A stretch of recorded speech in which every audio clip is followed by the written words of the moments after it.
नमस्कार मेरे प्यारे सब्सक्राइबर साथियों, स्वागत है आपका हमारे YouTube चैनल चांडाल बाबा में। दोस्तों, आज मैं आपको एक अघोरी की कथा सुनाने वाला हूं, जिसमें अघोरी के साथ श्मशान में कुछ ऐसा हुआ जिसकी हम कल्पना भी नहीं कर सकते। अच्छा, लोग कहते हैं कि अघोरियों को किसी चीज का डर नहीं होता, लेकिन मैं आपको बताने जा रहा हूं एक ऐसा रहस्य जिसने एक अघोरी की रातों की नींद हराम कर दी। दोस्तों, श्मशान में उस रात उस अघोरी के साथ कुछ ऐसा हुआ जिसे सुनकर आपकी भी रूह कांप जाएगी। अच्छा, आप मुझे बताओ, क्या आपने कभी सोचा है कि श्मशान में आधी रात को अकेले होना कैसा लगता है? उस रात एक अघोरी बाबा ने कुछ ऐसा महसूस किया और उसने कुछ ऐसा देखा जिससे उसकी साधना तक डगमगा गई। साथियों, वो कौन सी चीज है जो शवों के बीच रहने वाले अघोरी को भी डरा सकती है? ये कहानी है उस एक रात की जब मौत से भी ज्यादा डरावना कुछ और उस अघोरी के सामने आ गया था। दोस्तों, कहानी बहुत ज्यादा मजेदार होने वाली है, साथ ही आपको डर का एहसास भी होगा, तो कहानी को आखिर तक जरूर सुनना। दोस्तों, ये वीडियो सिर्फ एक काल्पनिक और रहस्यमय कहानी है। इसका मकसद किसी भी तरह का अंधविश्वास या डर फैलाना नहीं है, बस आप सबका मनोरंजन करना है। कहानी शुरू करने से पहले अगर आप इस चैनल पर नए हैं तो चैनल को सब्सक्राइब करना न भूलें, ताकि आप किसी भी डरावनी कहानी को मिस न करें। और जिसने इस कहानी को आखिर तक सुना वह अपना नाम कमेंट में जरूर लिखे। तो चलिए अब हम शुरू करते हैं अपनी कहानी को। वो रात कोई आम रात नहीं थी। आसमान में बादल इतने गहरे थे कि चांद तारों की एक किरण भी जमीन पर नहीं आ पा रही थी। श्मशान घाट का वो कोना जहां वो अघोरी बाबा रहते थे, उस रात और भी स्याह अंधेरे में लिपटा हुआ था। हवा भी जैसे रुक रुक कर चल रही थी। पेड़ों की सूखी टहनियां कभी कभी एक अजीब सी खड़खड़ाहट के साथ आपस में टकरा जाती थी, जैसे कोई फुसफुसा रहा हो। और बीच बीच में मिलने वाली खामोशी इतनी भारी थी कि वो अपने दिल की धड़कनों के सिवा कुछ नहीं सुन पा रहा था। शायद यही वो पल था जब डर पैदा होता है। बाबा एक टूटी चिता के पास अपनी धूनी के सामने बैठे हुए थे। उनके चेहरे पर साधना की गहरी शांति थी, लेकिन आंखों में एक अजीब सी चमक, जैसे वो किसी का इंतजार कर रहे हों। उनके गले में मुंडों की माला थी और शरीर पर भस्म। उन्होंने अपना ध्यान लगाना शुरू ही किया था कि अचानक ठन एक साफ स्पष्ट आवाज आई, जैसे कोई पत्थर किसी धातु से टकराया हो। आवाज इतनी तेज नहीं थी, लेकिन उस रात की मौन सन्नाटे में वो गूंज गई। अघोरी बाबा की आंखें तुरंत खुल गईं, उनकी सांस रुक सी गई। ये आवाज उनके पीछे से आई थी, उस तरफ जहां पुराने टूटे फूटे स्मारक और शिवलिंग पड़े थे। उन्होंने धीरे से सिर घुमाया। कुछ नहीं था, सिर्फ घना अंधेरा। कौन है? बाबा की आवाज भरी रात में एक दमदार गूंज की तरह फैली, लेकिन जवाब में सिर्फ खामोशी थी। वो उठे, अपनी लाठी हाथ में ली और धीरे धीरे उस दिशा में बढ़ने लगे जहां से आवाज आई थी। उनके पैरों के नीचे सूखी पत्तियां चरमरा रही थीं और हर कदम पर वो रुककर आसपास का माहौल महसूस करते। जब वो उन पुराने स्मारकों के पास पहुंचे तो उन्होंने देखा कि एक छोटा सा शिवलिंग जो हमेशा जमीन पर पड़ा रहता था, वो हिला हुआ था, जैसे कोई उसे हिलाकर चला गया हो। बाबा ने उसे हाथ लगाया। वो अभी भी गर्म था, यानी अभी अभी कोई यहां था या कुछ था। उन्होंने आसपास नजर दौड़ाई। श्मशान का वो हिस्सा बहुत पुराना था, जहां सदियों पुरानी हड्डियां और अवशेष जमीन में दबे पड़े थे। तभी उनकी नजर जमीन पर पड़े एक गड्ढे पर गई। वो गड्ढा पहले नहीं था, या शायद था, लेकिन आज वो और गहरा लग रहा था, जैसे कोई उसे खोद रहा हो। बाबा का दिमाग तेजी से चलने लगा। क्या ये कोई इंसानी शरारत थी? कोई चोर? लेकिन इस उजाड़ श्मशान में चोरी करने को क्या था? फिर कौन? तभी दूर एक और आवाज आई, लेकिन ये आवाज पत्थर की नहीं थी। ये आवाज थी रोने की, एक बहुत ही हल्का, दबा हुआ, कराहने जैसा रोना, जैसे कोई बहुत पुराना दर्द अपनी आवाज तलाश रहा हो। वो आवाज हवा में तैरती हुई सी आ रही थी, एक दिशा से नहीं बल्कि चारों तरफ से। बाबा ने अपना ध्यान केंद्रित किया। उन्होंने ऐसी आवाजें पहले कभी नहीं सुनी थी। ये आत्मा की आवाज भी नहीं लग रही थी, ये कुछ और था। वो रोने की आवाज की तरफ बढ़े। वो आवाज उन्हें श्मशान के सबसे पुराने हिस्से में ले गई, जहां एक सूखा कुआं था। कुएं के पास पहुंचकर आवाज बंद हो गई। बाबा ने कुएं में झांका। नीचे सिर्फ गहरा अंधेरा था और एक तेज सड़ांध, लेकिन उस सड़ांध में भी एक अजीब सी मिठास थी, जैसे पुराने फूल सड़ रहे हों। अचानक कुएं के अंदर से एक हल्की सी चमक दिखाई दी, नीली हरी धुंधली सी चमक। वो चमक ऊपर आती फिर गायब हो जाती। बाबा की सांसें तेज हो गईं। ये कोई साधारण बात नहीं थी। उन्होंने अपने जीवन में कई अलौकिक चीजें देखी थीं, लेकिन ये कुछ नया था। उन्होंने एक पत्थर उठाया और कुएं में फेंका। पत्थर को नीचे गिरने में काफी समय लगा और जब वो तल पर गिरा तो आवाज नहीं आई, बल्कि एक ऐसी आवाज आई जैसे पत्थर किसी नरम चीज पर गिरा हो, जैसे मांस पर।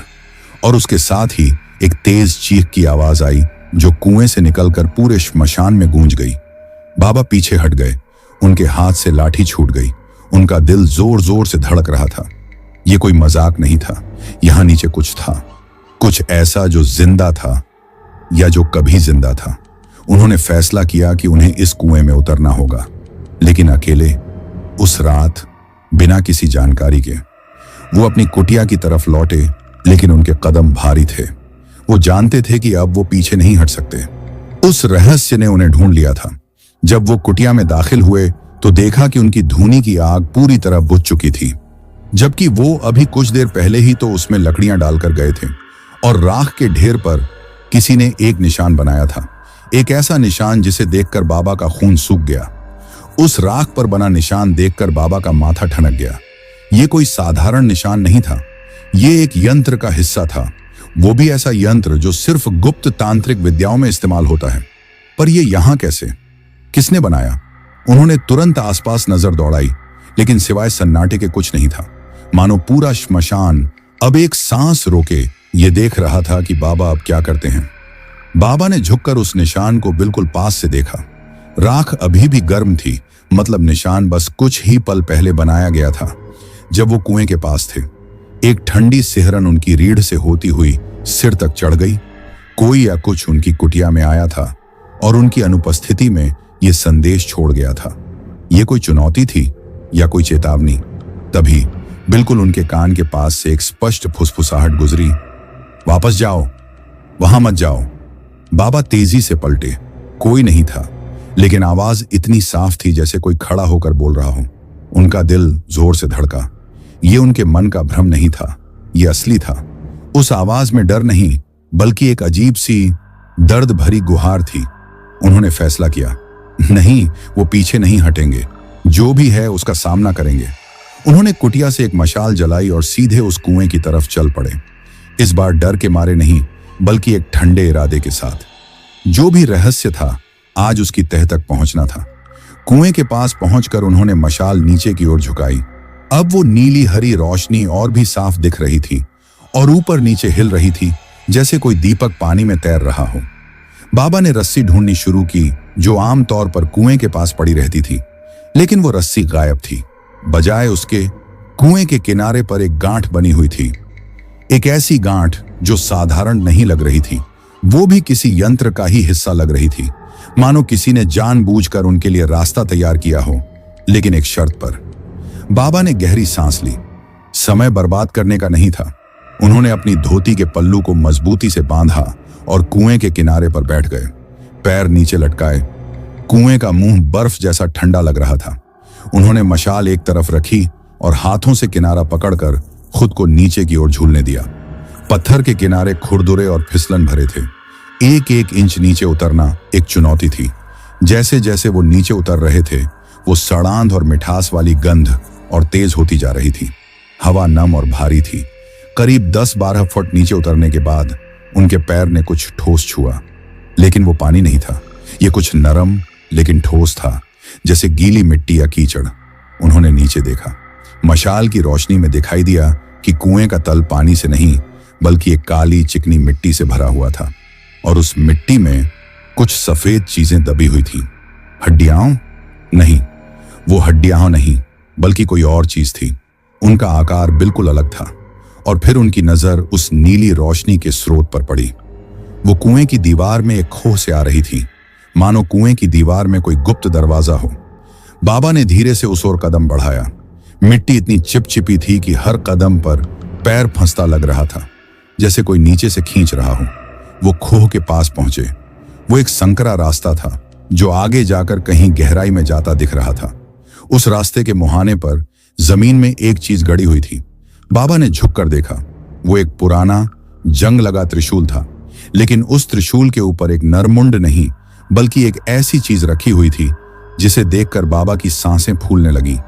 वो एक मानव हृदय था, लेकिन वो सड़ा हुआ नहीं लग रहा था बल्कि ताजा लग रहा था, और उस पर वही निशान बना था जो राख पर मिला था। और वो हृदय धीरे धीरे धड़क रहा था। बाबा की आंखें फैल गईं। ये नामुमकिन था। तभी उस गहरे रास्ते के अंधेरे से वही रोने की आवाज फिर से आई, लेकिन अब वो और साफ थी। अब वो सिर्फ रोना नहीं बल्कि शब्द थे। वो आवाज कह रही थी, मेरा दिल लौटा दो, मेरा दिल लौटा दो। ये शब्द सुनकर बाबा के शरीर में एक झुरझुरी दौड़ गई। आवाज इतनी टूटी हुई और दर्द से भरी थी कि सुनने वाले का दिल पसीज जाए। लेकिन बाबा समझ गए, ये कोई मामूली आत्मा नहीं थी जो किसी अधूरे काम के लिए भटक रही हो। यहां कुछ गहरा, कुछ बहुत पुराना रहस्य दफन था, और वो त्रिशूल पर धड़कता हुआ दिल उसकी चाबी थी। बाबा ने हिम्मत जुटाई। उन्होंने उस धड़कते हृदय को देखा, फिर अंधेरे रास्ते की ओर देखा। आवाज वहीं से आ रही थी। उन्होंने त्रिशूल को नहीं हिलाया। किसी अज्ञात शक्ति को बिना जाने छेड़ना ठीक नहीं होता। उन्होंने मशाल ऊपर उठाई और उस संकरे रास्ते में कदम रखा। रास्ता इतना तंग था कि कंधे दीवार से रगड़ खा रहे थे। हवा और भी ठंडी हो गई थी, और उसमें मिट्टी और सड़े हुए फूलों की बजाय अब एक तेज गंध आ रही थी, जैसे पुरानी लोहा गलाने वाली भट्टी की गंध, गर्म लोहे और राख की। कुछ कदम चलने के बाद रास्ता अचानक चौड़ा हो गया और बाबा एक छोटे से कमरे जैसी जगह में खड़े थे। वो जगह एक गोलाकार गुफा जैसी थी। दीवारों पर नक्काशी थी, लेकिन इतनी पुरानी कि ज्यादातर मिट चुकी थी। एक कोने में कुछ टूटे हुए मिट्टी के बर्तन पड़े थे, लेकिन जिस चीज ने बाबा की नजरें खींची वो थी गुफा के बीचों बीच जमीन पर बनी एक विशालकाय यंत्र आकृति। वो वही निशान था जो राख पर और हृदय पर बना था, लेकिन बहुत बड़ा और जटिल। उस यंत्र की रेखाओं में कुछ काला पदार्थ भरा हुआ था, शायद सूखा हुआ खून या कोई राल। और उस यंत्र के हर कोने पर एक एक मोमबत्ती रखी थी, जो बिना जले ही एक फीकी नीली लौ छोड़ रही थी। तभी बाबा को लगा जैसे उनकी पीठ पर कोई सांस छोड़ रहा हो, गर्म और नम सांस। वो फिर से पलटे, मशाल आगे कर दी। सामने कोई नहीं था, लेकिन अब वो महसूस कर रहे थे कि वो अकेले नहीं हैं। इस गुफा में उनके साथ और भी कुछ था, कई कुछ। हवा में हल्की हल्की फुसफुसाहटें गूंजने लगीं, जैसे दर्जनों लोग एक साथ बातचीत कर रहे हों, पर शब्द स्पष्ट न हो। कौन हो तुम? बाबा ने आवाज लगाई। उनकी आवाज गुफा की दीवारों से टकराकर गूंज उठी। दिखाई क्यों नहीं देते? जवाब में यंत्र के बीचों बीच हवा से ही एक धुंधली सी आकृति बननी शुरू हुई। धीरे धीरे वो आकृति और स्पष्ट होती गई। वो एक स्त्री की आकृति थी, पर उसका रूप रंग धुंधला और टूटा हुआ था। उसकी आंखों की जगह खाली गहराइयां थीं, और उसके सीने में एक बड़ा सा खाली स्थान था। जहां दिल होना चाहिए था, वहां एक काला शून्य था। स्त्री ने अपना एक हाथ उठाया और उसने त्रिशूल वाले रास्ते की ओर इशारा किया, फिर अपने खाली सीने की ओर। उसके चेहरे पर एक असह्य पीड़ा का भाव था। तुम्हारा दिल, बाबा ने धीरे से कहा, वो त्रिशूल पर है। पर क्यों? किसने ऐसा किया? स्त्री की आकृति कांपी, फुसफुसाहटें तेज हो गईं। लगा जैसे पूरी गुफा दुख से कराह उठी हो। तभी बाबा के पैर के पास जमीन हिली, मिट्टी धंसने लगी। उन्होंने नीचे देखा तो जमीन से एक हड्डी का टुकड़ा बाहर निकल आया, फिर दूसरा, तीसरा। देखते ही देखते जमीन से एक पूरी मानव खोपड़ी बाहर आ गई, और वो खोपड़ी अपने आप घूमकर बाबा की तरफ देखने लगी। उसकी आंखों के खाली सॉकेट में वही नीली चमक थी। खोपड़ी ने अपने जबड़े हिलाए। एक कर्कश टूटी हुई आवाज निकली, जैसे पत्थर रगड़ने की आवाज। उसने क्या हम सब का दिल चुराया शक्ति के लिए? बाबा समझने लगे, ये कोई तांत्रिक साधना का स्थान था। किसी पापी तांत्रिक ने शक्ति पाने के लिए यहां कई लोगों की बलि देकर उनके हृदय निकाले होंगे और उनकी आत्माओं को इस गुफा में कैद कर दिया होगा। वो धड़कता हृदय शायद इस स्त्री का था, और वो त्रिशूल उसे बांधे रखने का एक जरिया था। मैं तुम्हें आजाद करूंगा, बाबा ने दृढ़ता से कहा, लेकिन तुम्हें मुझे बताना होगा कि उस त्रिशूल को कैसे हटाना है। क्या नियम है? स्त्री की आकृति ने दुखी सिर हिलाया। उसने अपनी एक उंगली उठाई और यंत्र के केंद्र की ओर इशारा किया, जहां एक छोटा सा गड्ढा था। फिर उसने बाबा के हाथ की ओर इशारा किया।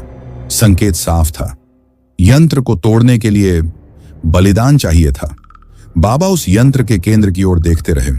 उस छोटे से गड्ढे में कुछ तरल भरा हुआ था जो उन नीली मोमबत्तियों की रोशनी में काले कीचड़ जैसा दिख रहा था। बलिदान, बाबा ने धीरे से दोहराया। उनकी समझ में आ गया था, इस तरह के शक्तिशाली यंत्रों को बनाने वाले तांत्रिक अक्सर उन्हें तोड़ने के लिए भी एक कीमत मांगते हैं ताकि कोई आसानी से उनकी साधना भंग न कर सके। पर क्या वो अपना खून देने को तैयार थे? बाबा ने अपनी हथेली की ओर देखा। तभी वो खोपड़ी फिर से बोली। उसकी आवाज अब और कर्कश थी। नहीं, तेरा खून नहीं। देख। खोपड़ी अचानक जोर से हिली और जमीन से पूरी तरह उछलकर यंत्र के ठीक ऊपर हवा में ठहर गई। उसने अपना जबड़ा खोला और उसमें से एक धुंधली सफेद रोशनी की किरण निकलकर सीधे गुफा की छत पर पड़ी। छत पर भी नक्काशी थी जो अब तक ध्यान नहीं खींच पाई थी। रोशनी पड़ते ही वह नक्काशी जगमगा उठी। उसमें एक विशालकाय सर्प दिखाई दे रहा था जो अपनी पूंछ स्वयं मुंह में दबाए हुए था, अनंत का प्रतीक। और उस सर्प के घेरे के बीच में एक मानव आकृति बैठी थी जिसके हाथों में एक उलटा त्रिशूल था। बाबा ने ठीक से देखा तो पाया कि उस मानव आकृति की छाती से न जाने कितनी सूक्ष्म रेखाएं निकलकर गुफा में बिखरी हुई अन्य आत्माओं से जुड़ रही थीं। ये एक ऊर्जा का जाल था। तांत्रिक ने सिर्फ इन आत्माओं को कैद ही नहीं किया था, बल्कि उनकी शक्ति को सोखकर उस उलटे त्रिशूल के जरिए कहीं और भेज रहा था। वो जिंदा है। स्त्री की आत्मा की फुसफुसाहट कानों में गूंजी। हमारे दिलों की धड़कन से वो अपनी जिंदगी बनाए हुए है। त्रिशूल हटाओ तो शायद हम आजाद हो जाएं, या शायद हमारी ऊर्जा का सहारा छूटते ही वो खुद यहां आ धमके। ये नया खुलासा बाबा के होश उड़ा गया। इसका मतलब था कि जिस तांत्रिक ने यह पाप किया था वो आज भी कहीं जीवित था और वो इन बेचारी आत्माओं की जीवन शक्ति पर पल रहा था। सिर्फ दिलों को मुक्त करना ही काफी नहीं था, उस तांत्रिक को रोकना भी जरूरी था, नहीं तो वो फिर कहीं और ऐसा ही करेगा। बाबा के मन में एक विचार कौंधा। उन्होंने अपने कंधे पर रखे जटाजूट के बंद खोले और उसमें से एक छोटी सी सफेद रंग की जड़ निकाली। यह एक विशेष प्रकार की जड़ थी जो दुर्लभ वनस्पतियों से प्राप्त होती थी और आध्यात्मिक ऊर्जा को संचित करने के काम आती थी। शायद यही बलिदान हो सकता था। उन्होंने वह जड़ उस गड्ढे की ओर बढ़ाई। रुको! स्त्री की आत्मा चीखी। पहले दीवार देखो। बाबा ने हाथ रोक लिया और उसने इशारा के अनुसार दीवार पर नजर दौड़ाई। जिस जगह नीली रोशनी पड़ रही थी वहां दीवार पर समय के साथ उभरे प्राकृतिक नमूनों में से एक अजीब आकृति बन रही थी। यह आकृति एक शयन मुद्रा में लेटे हुए व्यक्ति जैसी थी और उसके चारों ओर ढेरों छोटी छोटी आकृतियां थीं जो उसे घेरे हुए थीं। यह एक ताबूत और कब्रिस्तान जैसा दृश्य था। संदेश स्पष्ट था, अगर त्रिशूल हटाया गया तो तांत्रिक की नींद टूटेगी और वह अपनी कब्र से उठ खड़ा होगा। तभी एक भयानक घटना हुई। गुफा की दीवारों से अचानक खून के आंसू रिसने लगे। लाल गाढ़ा तरल धीरे धीरे नीचे की ओर बहने लगा और उसकी गंध से पूरी गुफा भर गई। यह खून नहीं बल्कि लोहा और राल का मिश्रण लग रहा था, पर दृश्य इतना डरावना था कि बाबा की रीढ़ तक सिहरन दौड़ गई। यह चेतावनी थी, एक खतरनाक और प्राचीन शक्ति का संकेत। खोपड़ी हवा में और ऊपर उठी। उसकी आंखों की नीली चमक तेज हो गई और उसने एक भविष्यवाणी की तरह अंतिम शब्द कहे, वह आएगा रक्त के स्रोत से। जब तुम छुओगे त्रिशूल तब जागेगा वह। चुनाव तुम्हारा, हमें मुक्त करो या उस राक्षस को जगाओ। इतना कहकर खोपड़ी चूर चूर होकर धूल में मिल गई और उसका चूरा हवा में घूमता रहा। बाबा अब एक असंभव द्विधा में फंसे हुए थे। एक तरफ इन निर्दोष आत्माओं की कराह थी, दूसरी तरफ एक जीवित तांत्रिक राक्षस को जगाने का खतरा। उन्होंने अपनी आंखें बंद की और गहरी सांस ली। शायद कोई तीसरा रास्ता था। शायद त्रिशूल हटाए बिना ही सिर्फ उस यंत्र के प्रतीकात्मक हिस्से को तोड़कर ऊर्जा के प्रवाह को बदला जा सकता था, या शायद उस तांत्रिक की शक्ति के स्रोत का पता लगाकर उसे कमजोर किया जा सकता था। उन्होंने आंखें खोली और उस स्त्री की आत्मा की ओर देखा जो अब और धुंधली पड़ती जा रही थी, मानो उसकी शक्ति खत्म हो रही हो। मुझे बताओ, बाबा ने दृढ़ता से पूछा, उसने तुम्हारा दिल कब और कहां निकाला? क्या तुम्हें उस स्थान का स्मरण है? शायद वहीं उसकी शक्ति का केंद्र हो। स्त्री की आत्मा ने धीरे से सिर हिलाया और एक कमजोर कांपती हुई उंगली उठाकर गुफा के एक कोने की ओर इशारा किया जहां सिर्फ अंधेरा था। वहां दर्पण। इतना कहते कहते उसकी आवाज हवा में विलीन हो गई और उसकी आकृति पूरी तरह से गायब हो गई। सिर्फ एक ठंडी हवा का झोंका रह गया। दर्पण। बाबा ने उस कोने की ओर देखते हुए फुसफुसाया। जहां उंगली ने इशारा किया था वहां सिर्फ गहरा अंधेरा और जमीन पर पड़े कुछ पत्थर दिख रहे थे। पर अब बाबा की नजरें अंधेरे में भी देखने के आदी थीं। वह धीरे धीरे उस तरफ बढ़े। हर कदम पर पैर के नीचे पत्थर के छोटे छोटे टुकड़े चरमराते थे और ये आवाज उस गुफा की खामोशी में बंदूक की गोली जैसी लग रही थी। जब वह दीवार के बिल्कुल करीब पहुंचे तो उन्होंने हाथ बढ़ाकर उसे छुआ। पत्थर गीला और ठंडा था, मानो उसके पीछे पानी का स्रोत हो। तभी उनकी उंगलियों को एक दरार महसूस हुई। सिर्फ एक दरार नहीं, बल्कि एक सीधी समकोण में बनी हुई रेखा, जैसे कोई दरवाजा हो। उन्होंने दबाव डाला, कुछ नहीं हुआ। फिर उन्होंने अपना हाथ दरार के साथ घुमाया और एक जगह उन्हें एक छोटा सा उभार महसूस हुआ, जैसे कोई छिपा हुआ बटन। डर और उत्सुकता के बीच झूलते हुए बाबा ने उस उभार को दबाया। दीवार के अंदर से एक गहरी धातुई आवाज आई, जैसे कोई बड़ा ताला खुल रहा हो। फिर बिल्कुल चुपचाप दीवार का एक बड़ा हिस्सा अंदर की ओर खिसक गया और एक नया रास्ता खुल गया। उसे बाहर आने वाली हवा में मिट्टी और पुराने कपड़ों की गंध थी, पर उसके साथ ही एक अजीब सी चमक भी थी। बाबा ने मशाल आगे बढ़ाई। नया कमरा छोटा था और उसके बीचों बीच एक विशाल काला पत्थर रखा था। पत्थर का सामने का हिस्सा इतना चिकना और परफेक्ट था कि उसमें बाबा की अपनी परछाई साफ दिख रही थी। यही वह दर्पण था, पर यह साधारण दर्पण नहीं था। जैसे ही बाबा ने उसमें अपना प्रतिबिंब देखा, प्रतिबिंब ने उनकी आंखों में देखते हुए अपना मुंह खोलकर बोलना शुरू कर दिया। और आवाज बाबा की अपनी नहीं थी, वह एक पुराने खुरदुरे आदमी की आवाज थी। तू आखिर आ ही गया साधक, दर्पण में बाबा की परछाई बोली। मैं जानता था कि कोई ना कोई किसी दिन इन मूर्ख आत्माओं की कराह सुनकर यहां खींचा चला आएगा। बाबा पीछे हट गए, हैरान। तुम कौन हो? उन्होंने दर्पण की ओर मुखातिब होकर पूछा। मैं वही हूं जिसने इस स्थान को बनाया, जिसने इन आत्माओं को मुक्ति के झूठे वादे देकर यहां बुलाया और फिर उनके सारे सार तत्व को यंत्र में कैद कर लिया। उनकी इच्छाएं, उनका डर, उनका प्यार, सब मेरी शक्ति का ईंधन बन गए। और यह दर्पण, परछाई ने एक घृणित मुस्कान दिखाई। यह मेरी आंख है, इसके जरिए मैं हर जगह देख सकता हूं। तू जब से श्मशान में घुसा है, मैं तेरे हर कदम को देख रहा हूं। बाबा को गुस्सा आने लगा। तुम एक राक्षस हो, इन निर्दोषों को क्यों सताया? निर्दोष? दर्पण में आवाज हंसी में बदल गई, एक कर्कश बुरी हंसी। दुनिया में कोई निर्दोष नहीं है साधक। हर किसी के दिल में एक अंधेरा छुपा होता है। मैंने बस उस अंधेरे को ऊर्जा में बदल दिया। और देख, यह त्रिशूल। दर्पण में दृश्य बदल गया। अब उसमें वह त्रिशूल दिख रहा था जिस पर वह हृदय धड़क रहा था, और उससे निकलती हुई सैकड़ों सूक्ष्म काले धागे जो दूर कहीं एक अंधेरी गुफा में लेटे हुए एक सूखे से शरीर में जाकर घुस रहे थे। यह मेरे शरीर को जीवित रखता है। मैं सैकड़ों वर्षों से यहां सो रहा हूं, पर मरा नहीं हूं, और तू चाहकर भी मुझे रोक नहीं सकता। अगर तूने त्रिशूल हटाया तो ये आत्माएं तो मुक्त हो जाएंगी, पर मैं जाग जाऊंगा और फिर मैं तेरे जैसे नए साधकों की तलाश शुरू कर दूंगा। ये एक शैतानी पहेली थी। एक तरफ सैकड़ों आत्माओं की चिरकारी पीड़ा, दूसरी तरफ उस राक्षस के फिर से जीवित होकर और पीड़ा फैलाने का खतरा। बाबा ने दर्पण से नजरें हटाकर उस काले पत्थर के किनारों को देखा। उन्होंने देखा कि दर्पण के फ्रेम पर बारीक अक्षरों में कुछ लिखा हुआ था।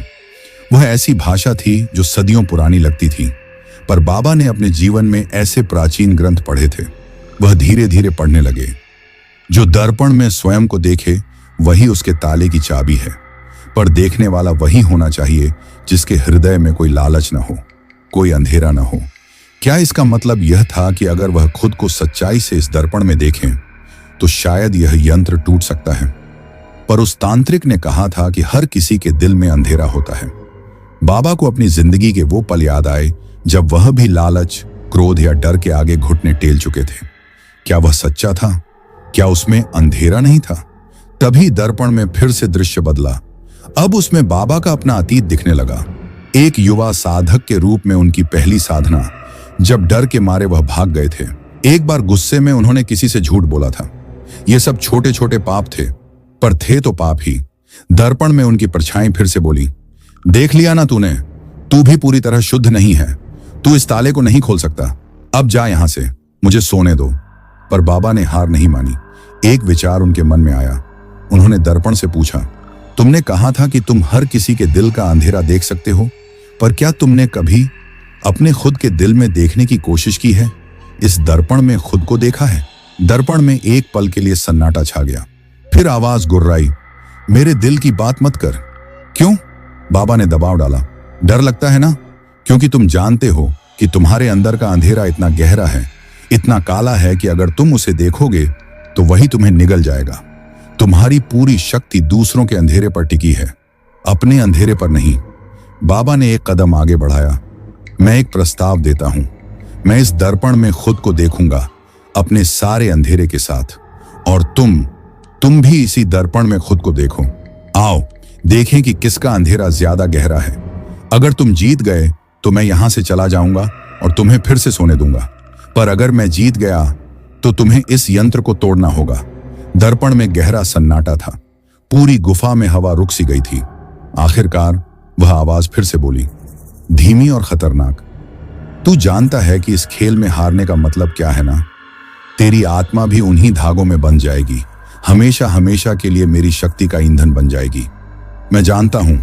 बाबा ने फिर से दर्पण में अपनी परछाई की ओर देखते हुए कहा, पर कभी कभी दूसरों की मुक्ति के लिए अपने अंधेरे से सामना करना ही पड़ता है। और उन्होंने गहरी सांस लेकर दर्पण में अपनी आंखों के गहरे कोनों में झांकना शुरू कर दिया। दर्पण की काली सतह ने बाबा की टकटकी को अपने अंदर खींच लिया। यह सिर्फ प्रतिबिंब नहीं था, बल्कि एक कुआं सा लग रहा था जो उनकी चेतना के अंधेरों में उतरने लगा। पहले तो सतह पर उनका अपना ही चेहरा डोल रहा था, लेकिन धीरे धीरे उस चेहरे के पीछे से दूसरे चेहरे उभरने लगे। वो सब लोग जिन्हें उन्होंने जानबूझकर या अनजाने में दुख पहुंचाया था। एक बूढ़ी मां का चेहरा जिसकी उन्होंने युवावस्था में सेवा नहीं की थी। एक गुरु भाई की शिकायत भरी नजरें जिससे वे ईर्ष्या करते थे। ये चेहरे चुपचाप देखते रहे और उनकी आंखों से आंसू नहीं, बल्कि काला गाढ़ा तरल बह रहा था जो दर्पण की सतह पर फैलता जा रहा था। देख, दर्पण में से तांत्रिक की खुरदुरी आवाज फिर गूंजी, यही तो है तेरा निर्मल हृदय। हर आंसू एक झूठ है, हर पछतावा एक नाटक। तू भी तो अपने फायदे के लिए जिया है। बाबा ने आंखें मूंदने की कोशिश की, पर पलकें जैसे जम गई हों।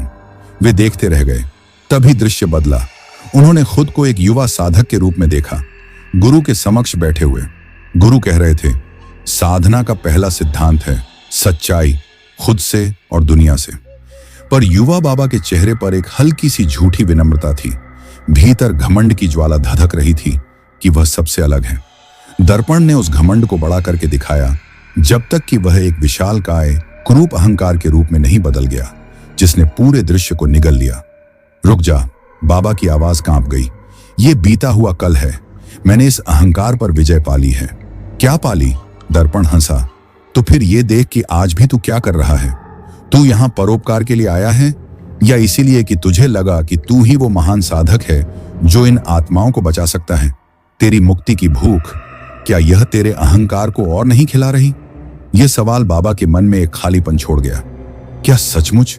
क्या यह सब करुणा नहीं, बल्कि एक और सूक्ष्म अहंकार था? इस सवाल के साथ ही दर्पण की सतह पर दरारें पड़ने लगी और उन दरारों से चिपचिपी काले धुएं जैसी आकृतियां निकलकर बाबा की ओर बढ़ने लगी।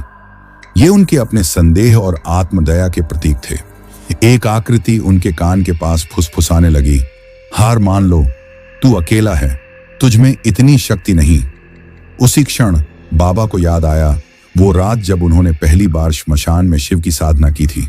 एक भयंकर तूफान आया था, बिजली कड़क रही थी और उनके भीतर डर का सैलाब उमड़ पड़ा था। उस रात उन्होंने जो किया वो साधना नहीं, बल्कि डर के आगे समर्पण था। उस कमजोरी को उन्होंने हमेशा अपने मन के कोने में दबा रखा था।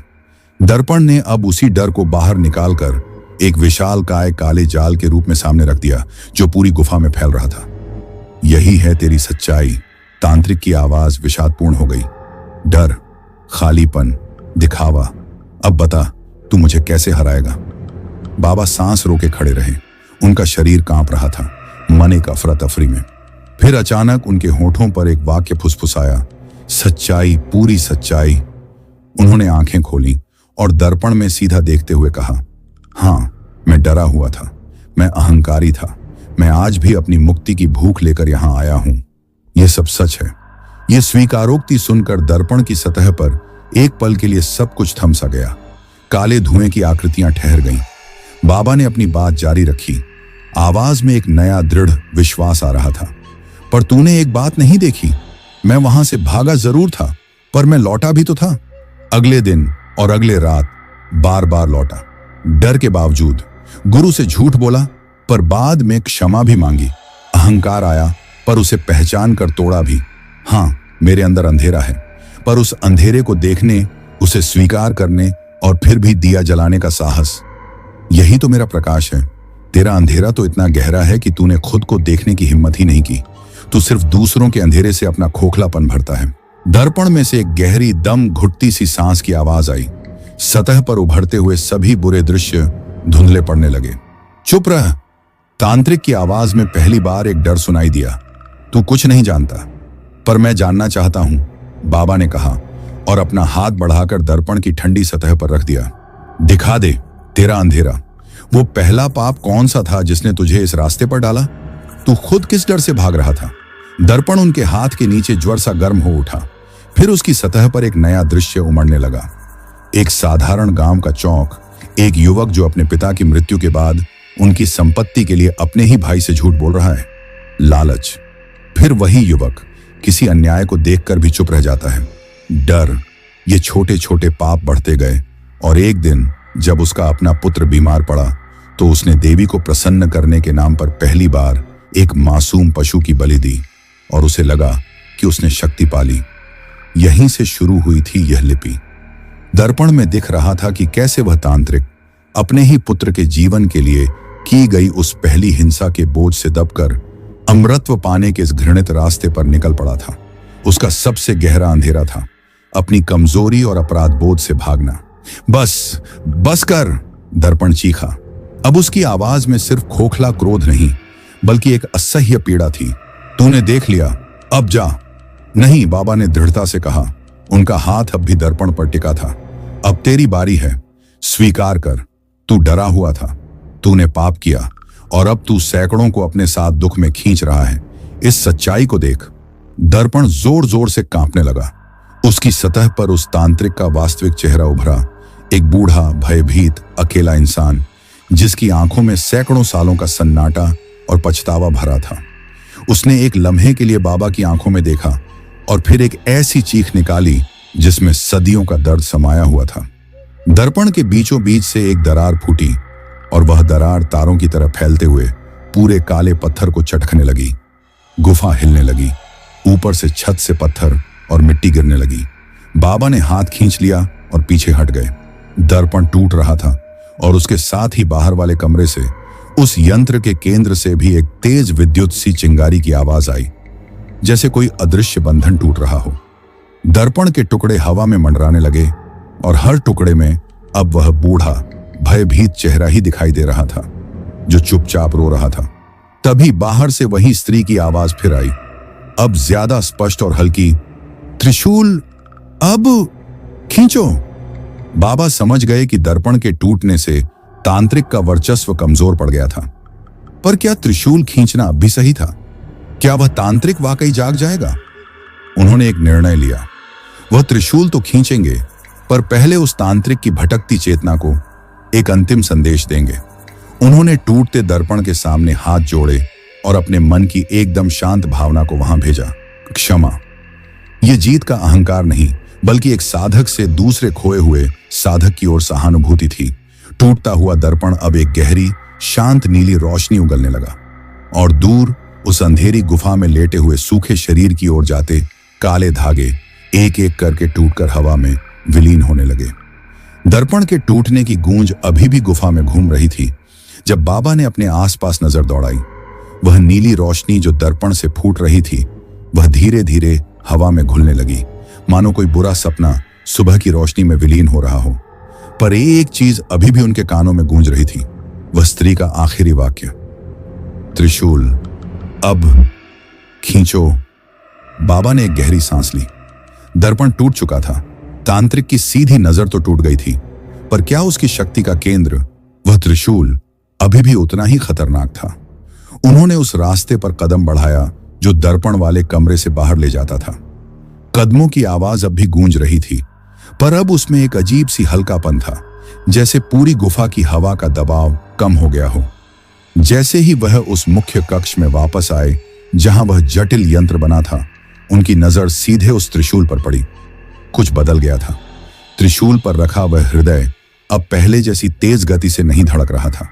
उसकी धड़कन धीमी, अनियमित हो गई थी, जैसे कोई पुरानी घड़ी जो अब टिक टिक की जगह एक खटकती, थकी हुई आवाज कर रही हो।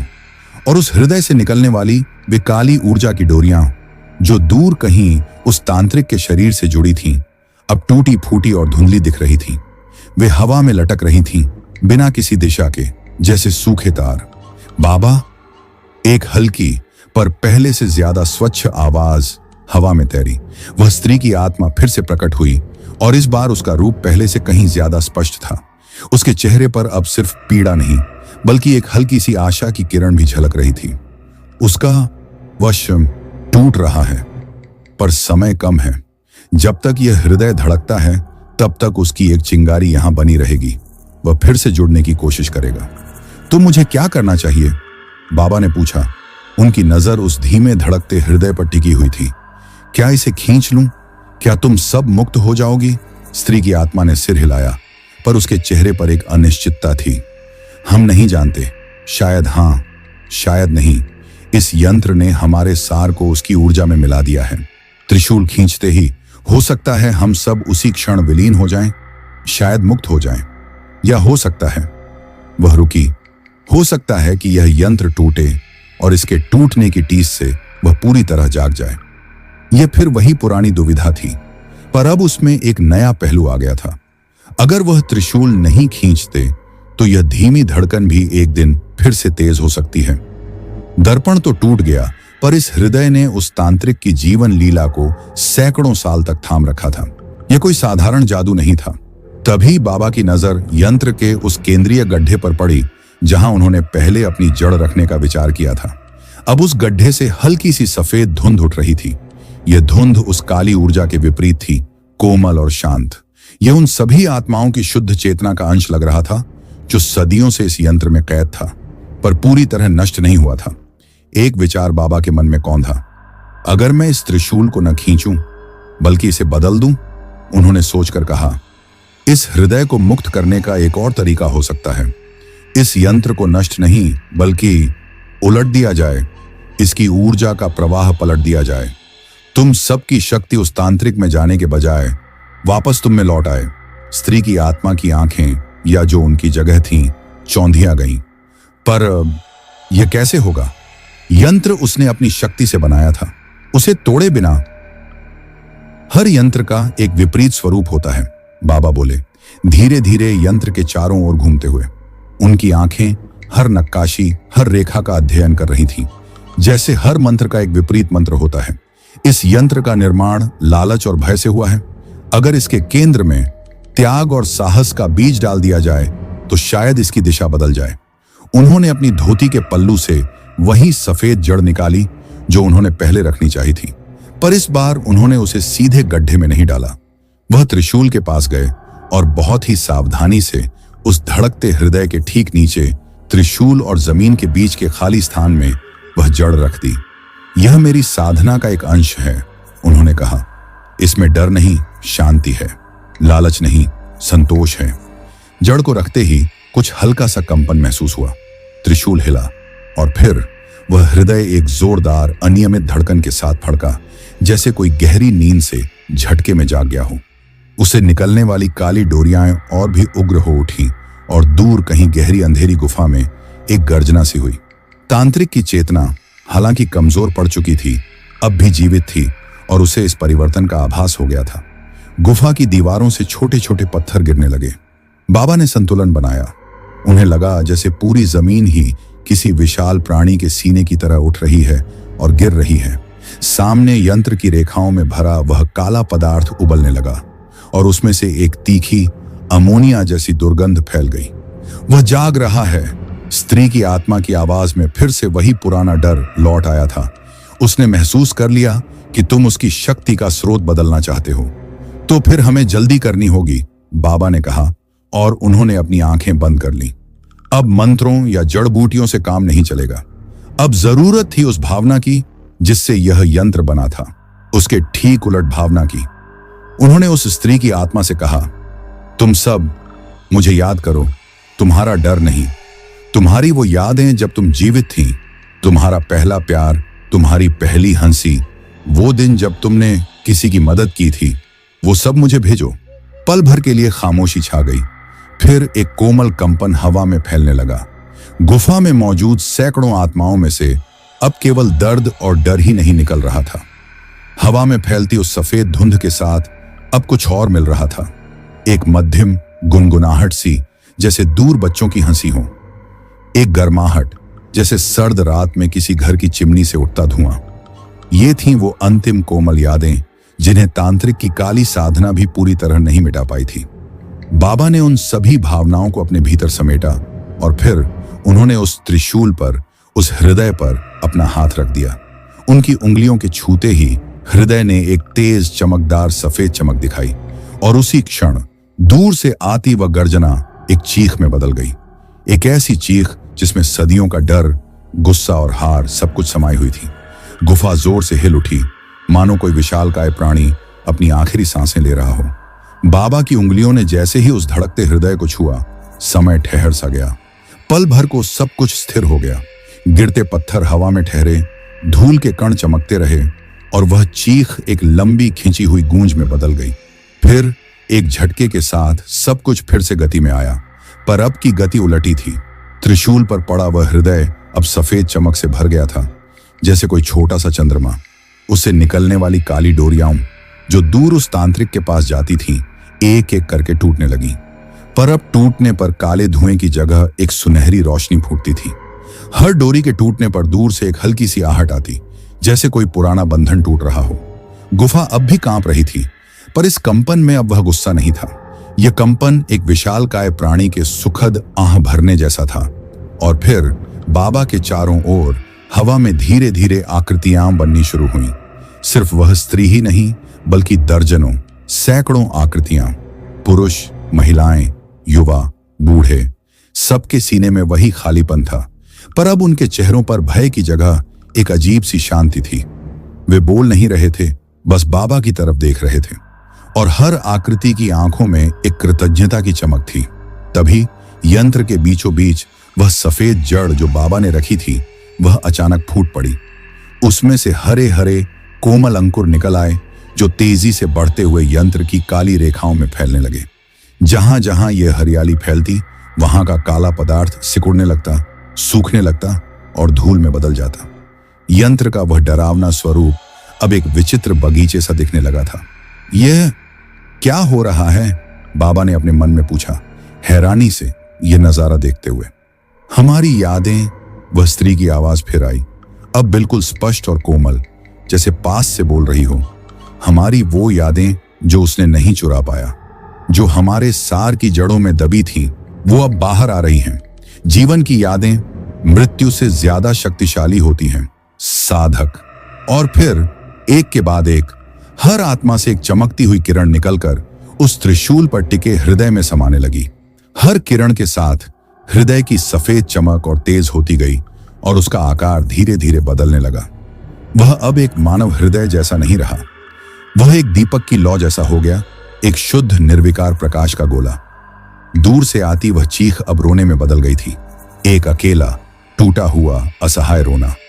बाबा ने उस रोने की ओर मन ही मन कहा, देख, ये तेरी कैद में पड़े लोग, इनकी यादें तेरे अंधेरे को खा रही हैं। तूने जिन्हें सिर्फ ईंधन समझा था, उनकी आत्मा की चिंगारी अब तेरे सारे बंधन जला रही है। रोना और जोरदार हुआ, फिर अचानक बंद हो गया। गहरी सन्नाटे वाली खामोशी छा गई। उस खामोशी में त्रिशूल जमीन से हिला। एक तेज चटक की आवाज के साथ वह अपने आप ही जमीन से निकल आया और हवा में ऊपर उठकर ठहर गया। उस पर टिका वह प्रकाश का गोला अब धीरे धीरे ऊपर उठने लगा। जैसे ही वह ऊपर उठा, वह सारी हरियाली, वे सभी आत्माओं की आकृतियां, सब कुछ उसके पीछे पीछे खींचने लगा, एक शांत चमकदार घूंघट की तरह। बाबा ने स्वयं को एक ओर हटा लिया। वह जानते थे कि अब यह उनका नहीं, बल्कि उन आत्माओं और उस तांत्रिक की अंतिम लड़ाई थी, जो अब सिर्फ ऊर्जा के स्तर पर लड़ी जा रही थी। प्रकाश का गोला और त्रिशूल गुफा की छत की ओर बढ़े। छत का पत्थर उनके सामने पिघलने लगा, जैसे मोम आग के सामने पिघलता है।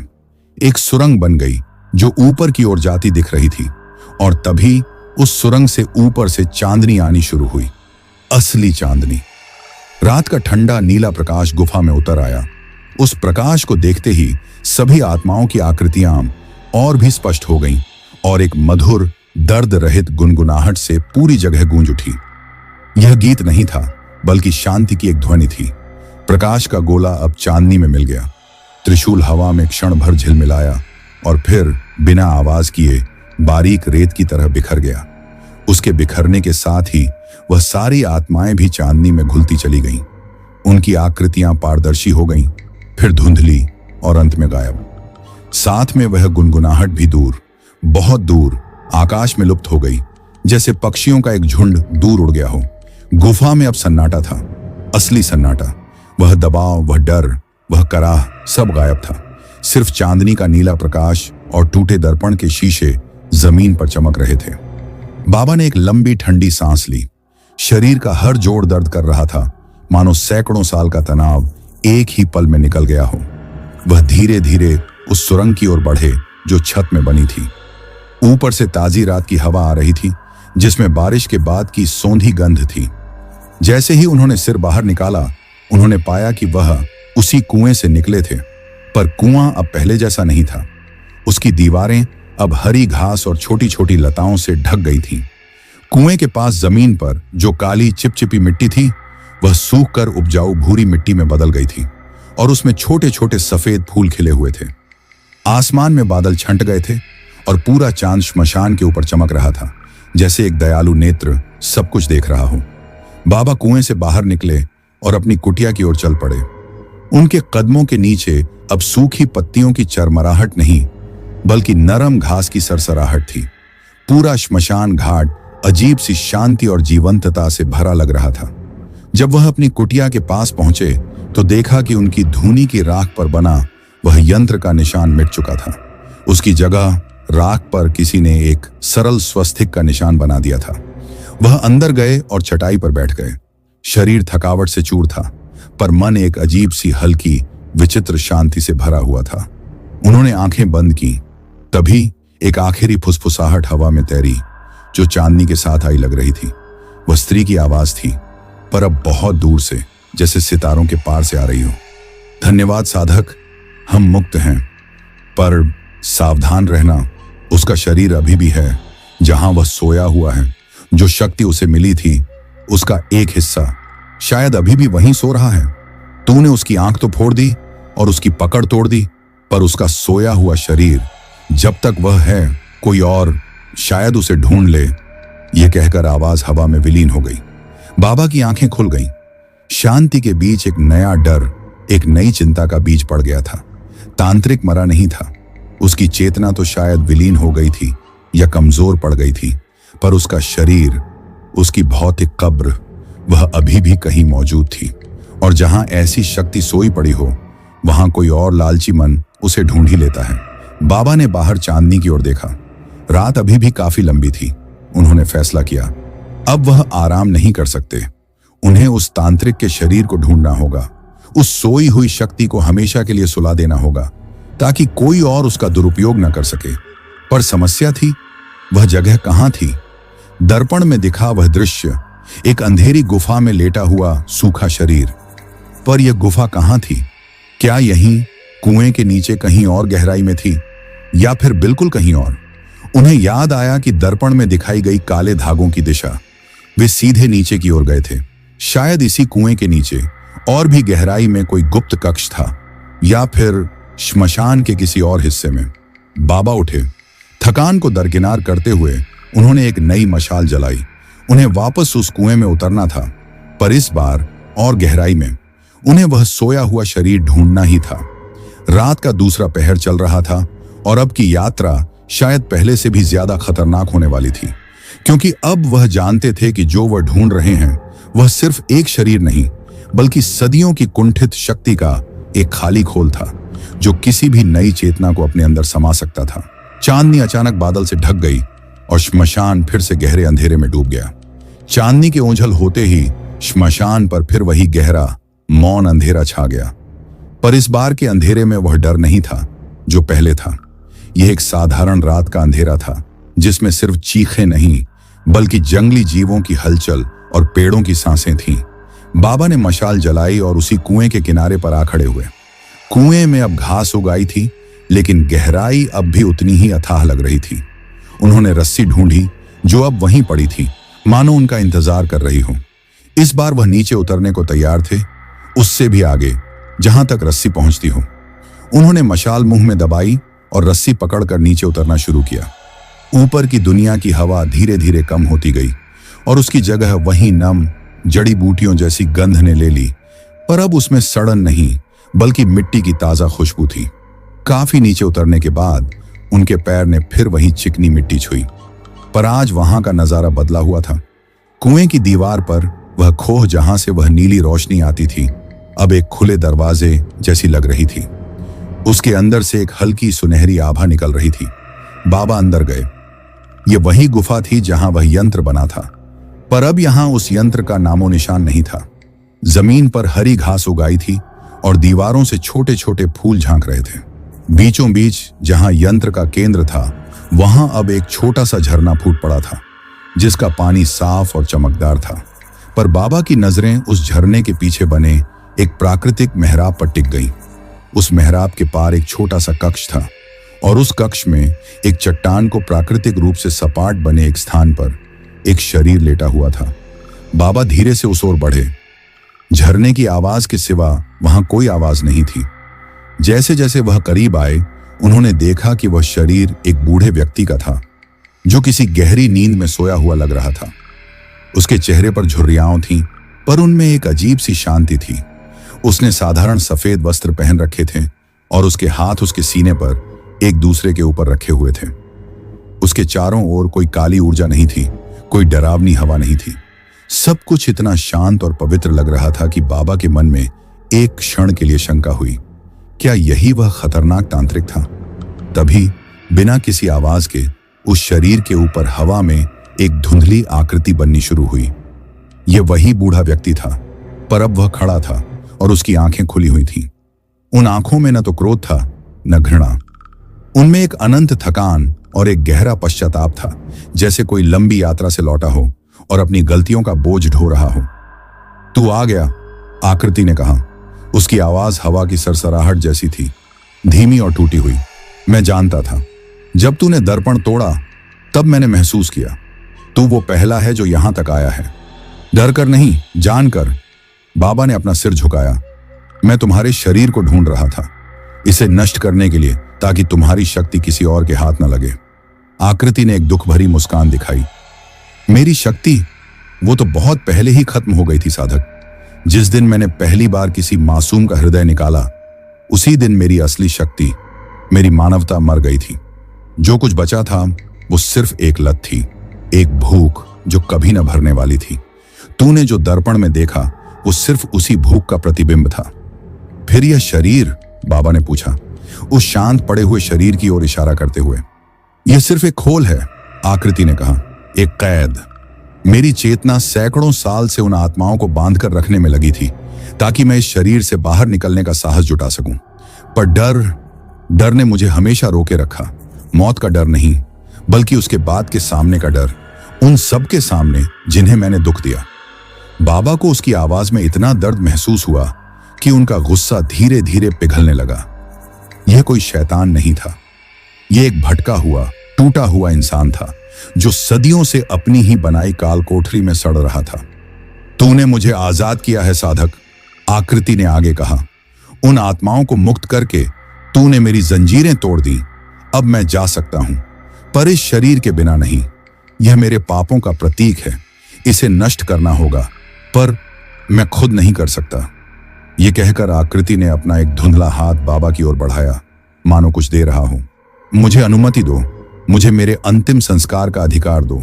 इस शरीर को अग्नि दे दो ताकि यह राख हो जाए और इस मिट्टी में मिल जाए जिसे मैंने इतने सालों तक अपनी नफरत से जहरीला बनाया है। बाबा स्तब्ध रह गए। यह टकराव नहीं था, यह एक याचना थी, एक भिक्षा। उन्होंने पूछा, पर अगर मैं यह शरीर जलाऊंगा तो क्या तुम पूरी तरह नष्ट हो जाओगे? आकृति ने सिर हिलाया। नहीं, नष्ट तो मैं पहले ही हो चुका हूं। सिर्फ मेरी चेतना, मेरी आत्मा अब मुक्त होगी, शायद दंड भुगतने के लिए, शायद शांति पाने के लिए। यह मेरा अज्ञात है, पर यह मेरा अंत होगा और एक नई शुरुआत भी। बाबा ने झरने से आती हल्की रोशनी में उस धुंधली आकृति को देखा। फिर उन्होंने उस सोए हुए शरीर को देखा जो इतना शांत लग रहा था। उन्होंने फैसला किया। उन्होंने अपनी मशाल आगे बढ़ाई और धीरे से कहा, तथास्तु। आकृति के चेहरे पर एक अवर्णनीय भाव आया, राहत, कृतज्ञता और एक अंतिम विदाई का दर्द। उसने सिर झुकाया। बाबा ने मशाल की लौ को उस शरीर के पास की सूखी घास पर लगा दिया। आग तेजी से फैली, लेकिन यह आग क्रोधित नहीं थी।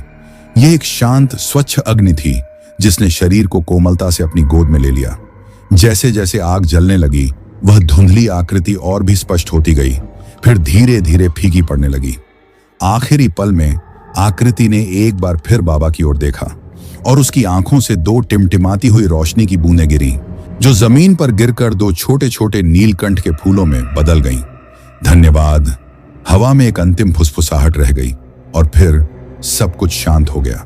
सिर्फ आग की कर्कश आवाज और झरने की मधुर ध्वनि बची रह गई। बाबा वहीं बैठ गए, उस अग्नि को देखते हुए जो सदियों के पाप, लालच और डर को भस्म कर रही थी। उनके अपने मन में भी एक अजीब सी शून्यता छा गई थी। उन्होंने जो कुछ देखा था वह एक राक्षस की हार नहीं, बल्कि एक दुखद आत्मा की मुक्ति थी। जब आग धीमी पड़ी और राख का ढेर रह गया तो बाबा ने देखा कि उस राख में से कुछ चमक रहा था। उन्होंने नजदीक जाकर देखा। वह एक छोटा सफेद क्रिस्टल जैसा पत्थर था, बिल्कुल साफ और निर्मल। शायद यही उस तांत्रिक का अंतिम शुद्ध अंश था जो सब जलने के बाद बचा रह गया था। बाबा ने उसे उठाया। वह गर्म नहीं था, वह ठंडा और शांत था, जैसे चांदनी का एक टुकड़ा। उन्होंने उस क्रिस्टल को झरने के पानी में धोया और उसे अपने पास रख लिया। शायद यह एक यादगार थी, एक चेतावनी कि किस तरह डर और लालच इंसान को किस गहरी खाई में धकेल सकते हैं, और एक आशा भी कि अंतिम समय में भी मुक्ति और क्षमा संभव है। बाबा ने एक लंबी सांस ली और कुएं से बाहर निकलने का रास्ता खोजा। ऊपर आसमान में पहली बार सुबह की लालिमा फैलने लगी थी। रात का अंधेरा टूट रहा था, पर बाबा के मन में एक नया सवाल उठ रहा था। उस स्त्री की आत्मा ने कहा था, कोई और उसे ढूंढ लेगा। क्या दुनिया में और भी ऐसे सोए हुए खतरे हैं? क्या उन्हें अब एक नए ध्येय के साथ आगे बढ़ना चाहिए? वह कुएं से बाहर निकले। सुबह की पहली किरण ने श्मशान के पेड़ों को सोने जैसा रंग दिया था। एक नई सुबह थी, एक नया दिन। पर बाबा जानते थे, कुछ रहस्य हमेशा अधूरे रह जाते हैं और कुछ यात्राएं कभी खत्म नहीं होती। उन्होंने पीछे मुड़कर कुएं की ओर देखा, जहां अब हरियाली ही हरियाली थी। फिर वह अपनी कुटिया की ओर चल पड़े, उस सफेद क्रिस्टल को मजबूती से हाथ में पकड़े हुए, जो अब उनके सबसे बड़े रहस्य और सबसे बड़े सबक का प्रतीक था। आगे का रास्ता अभी बाकी था। सुबह की पहली किरण ने श्मशान को सोने जैसा रंग दिया, लेकिन बाबा के मन पर अभी भी रात की गहरी छाया थी।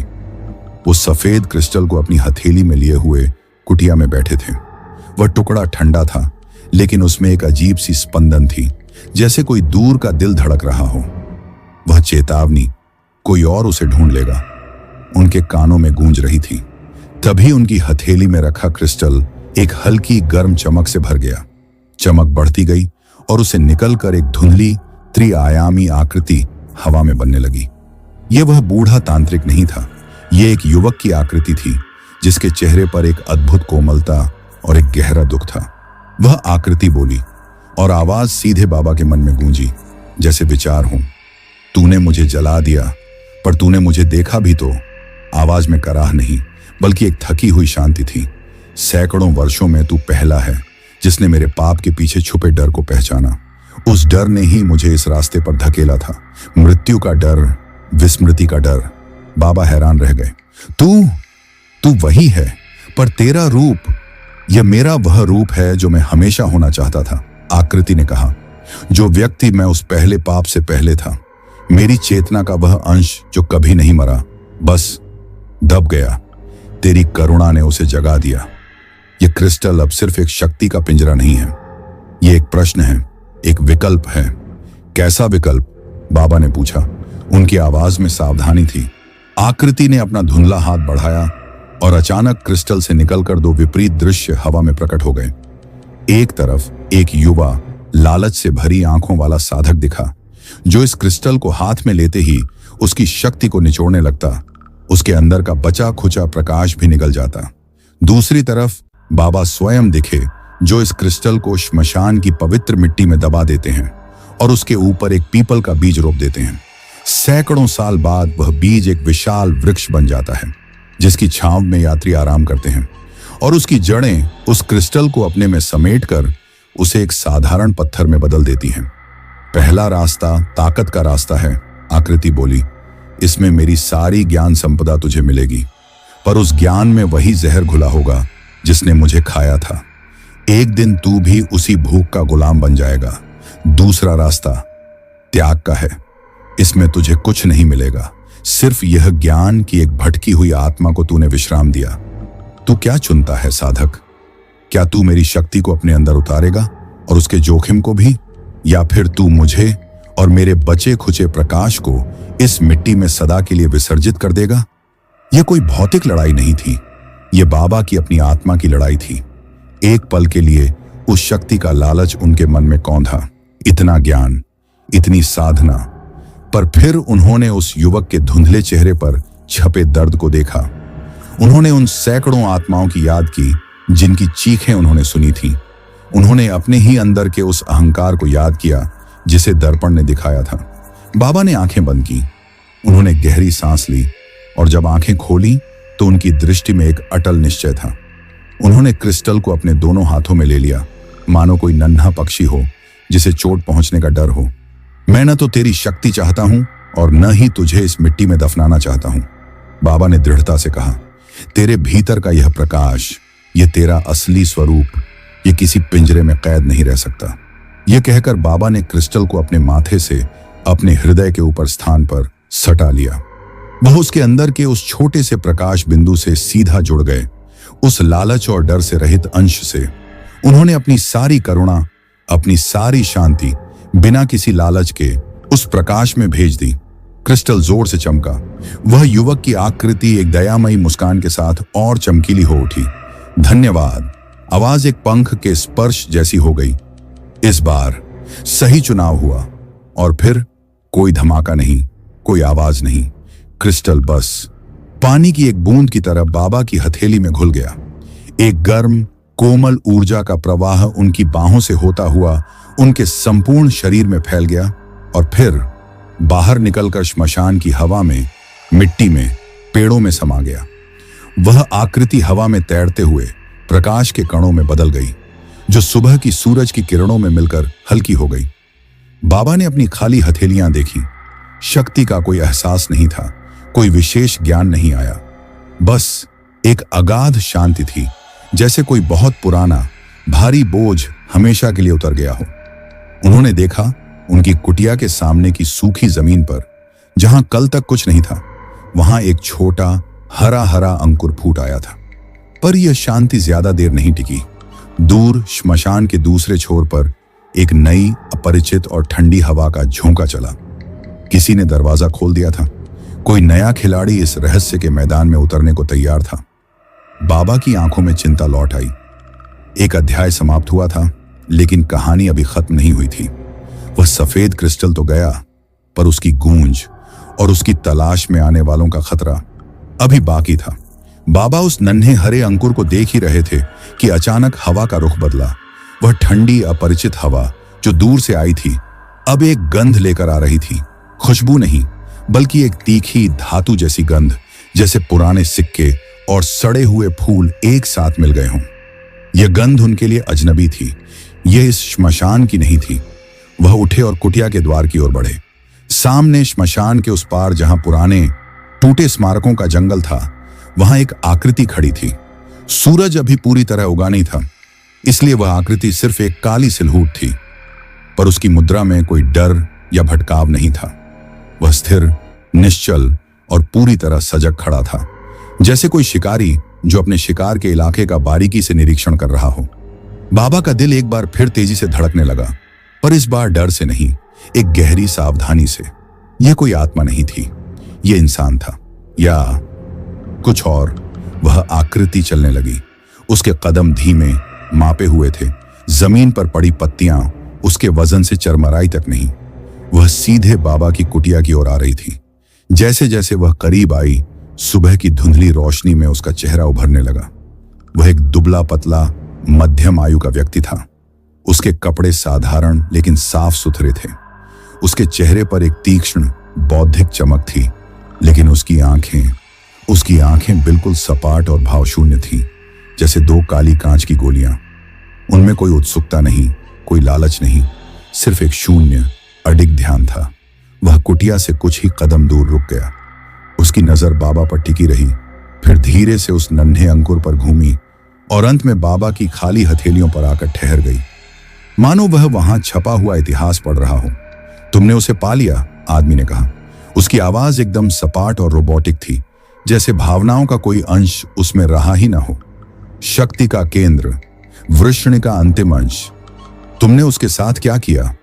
बाबा ने उस आदमी की आंखों में झांकने की कोशिश की, पर वहां कुछ नहीं था। वृषण, तुम किसकी बात कर रहे हो और तुम कौन हो?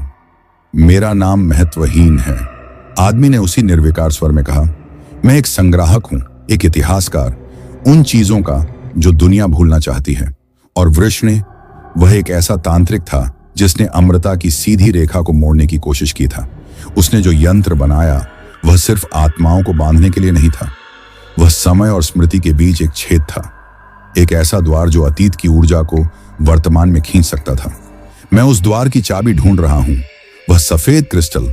बाबा समझ गए, यह व्यक्ति उस तांत्रिक की विकृत साधना को कोई विज्ञान या इतिहास समझता था।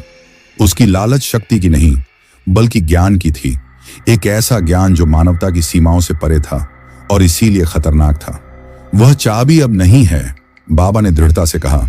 उसे मुक्त कर दिया गया है, उस चक्र को तोड़ दिया गया है। आदमी ने पहली बार अपने चेहरे पर एक हल्की सी हरकत दिखाई, एक भौं मामूली सी उठी। तोड़ दिया? असंभव। ऐसी संरचनाएं टूटती नहीं, वे सिर्फ रूप बदलती हैं। तुम्हारे भीतर है ना, तुमने उस ऊर्जा को अपने में समा लिया। उसकी भावहीन आंखों में एक विचित्र चमक आई, जैसे एक वैज्ञानिक ने कोई दुर्लभ नमूना ढूंढ लिया हो। दिलचस्प। क्या तुम महसूस करते हो? क्या तुम्हें उसकी यादें आती हैं? उसकी भूख? बाबा ने कुछ नहीं कहा। इस आदमी का सामना शारीरिक नहीं, बौद्धिक था। यह आदमी डर से नहीं, एक ठंडे गणनात्मक कौतूहल से प्रेरित था। तुम गलत समझ रहे हो, बाबा ने कहा। उस ऊर्जा में कोई ज्ञान नहीं बचा था, सिर्फ एक दर्द बचा था और उसे शांत कर दिया गया है। दर्द भी डेटा है, आदमी ने तुरंत जवाब दिया, जैसे कोई प्रोग्राम्ड रोबोट बोल रहा हो। दर्द, डर, लालच, ये सब ऊर्जा के पैटर्न हैं। उन्हें रिकॉर्ड किया जा सकता है, समझा जा सकता है, पुनर्निर्मित किया जा सकता है। मुझे वह क्रिस्टल चाहिए, या अब तुम्हारा वह अंश चाहिए जिसमें वह विलीन हुआ है। यह कहकर उस आदमी ने अपना एक हाथ आगे बढ़ाया। उसकी हथेली में कोई हथियार नहीं था, बल्कि एक छोटी काली चिकनी पत्थर की तख्ती थी, जिस पर जटिल और धुंधले उभार बने थे। वह तख्ती बिल्कुल उस यंत्र जैसी दिख रही थी जो गुफा में था, लेकिन छोटी और अपूर्ण। यह एक रिसीवर है, आदमी ने समझाया, मानो कोई प्रयोगशाला का उपकरण दिखा रहा हो। अगर तुम में वृषण की ऊर्जा का अंश है तो यह उसे पढ़ लेगी, उसकी प्रतिध्वनि को रिकॉर्ड कर लेगी। तुम्हें कुछ नहीं होगा, बस थोड़ा सा खालीपन महसूस होगा। बाबा ने उस काली तख्ती को देखा। वह हानिरहित लग रही थी, पर उसमें एक खतरनाक आकर्षण था। यह आदमी उस तांत्रिक से भी अलग खतरा था। तांत्रिक भावनाओं का गुलाम था, डर और लालच का।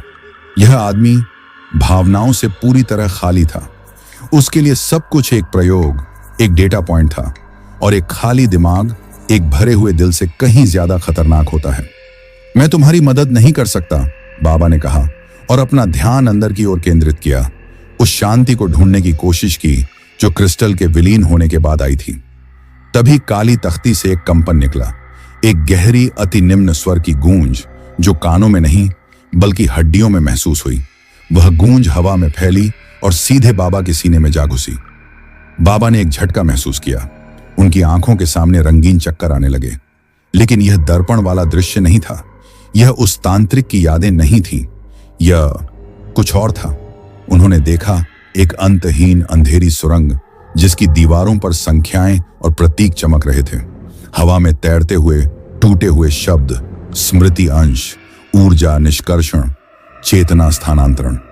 यह वृष्ण की याद नहीं थी, यह उस यंत्र की स्मृति थी, उस मशीन की जिसने सैकड़ों आत्माओं को पीसा था। और उस सब के बीच में एक चेहरा साफ उभरा, वही संग्राहक, पर युवा। उसकी भाव शून्य आंखों में अब एक पागल जुनूनी चमक थी। वह उस गुफा में खड़ा था, यंत्र को नोट कर रहा था, बिना किसी दया या डर के, सिर्फ एक लालसा से उसे समझने की, उसे दोबारा बनाने की। तख्ती का कंपन बढ़ा। बाबा को लगा जैसे उनकी अपनी यादें, उनकी अपनी शांति एक सूक्ष्म स्तर पर कंपन करने लगी हैं, मानो उन्हें मापा जा रहा हो, उनकी नकल बनाई जा रही हो। उन्होंने अपने आप को बचाने के लिए गहरा ध्यान लगाया, पर इस बार दुश्मन बाहर नहीं, अंदर था।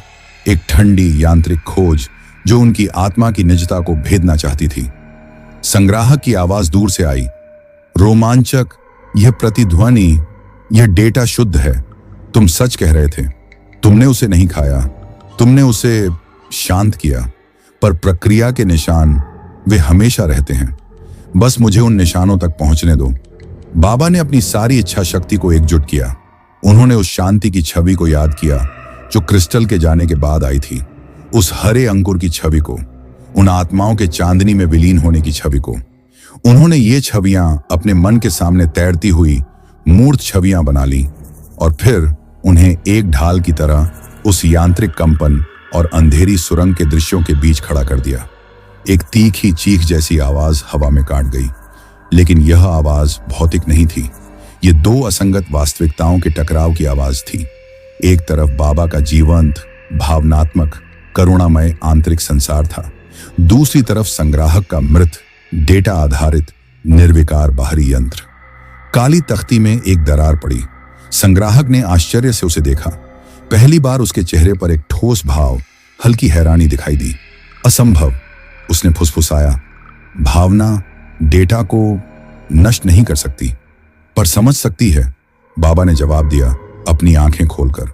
उनकी सांसें तेज चल रही थीं, मानो वजन उठाया हो।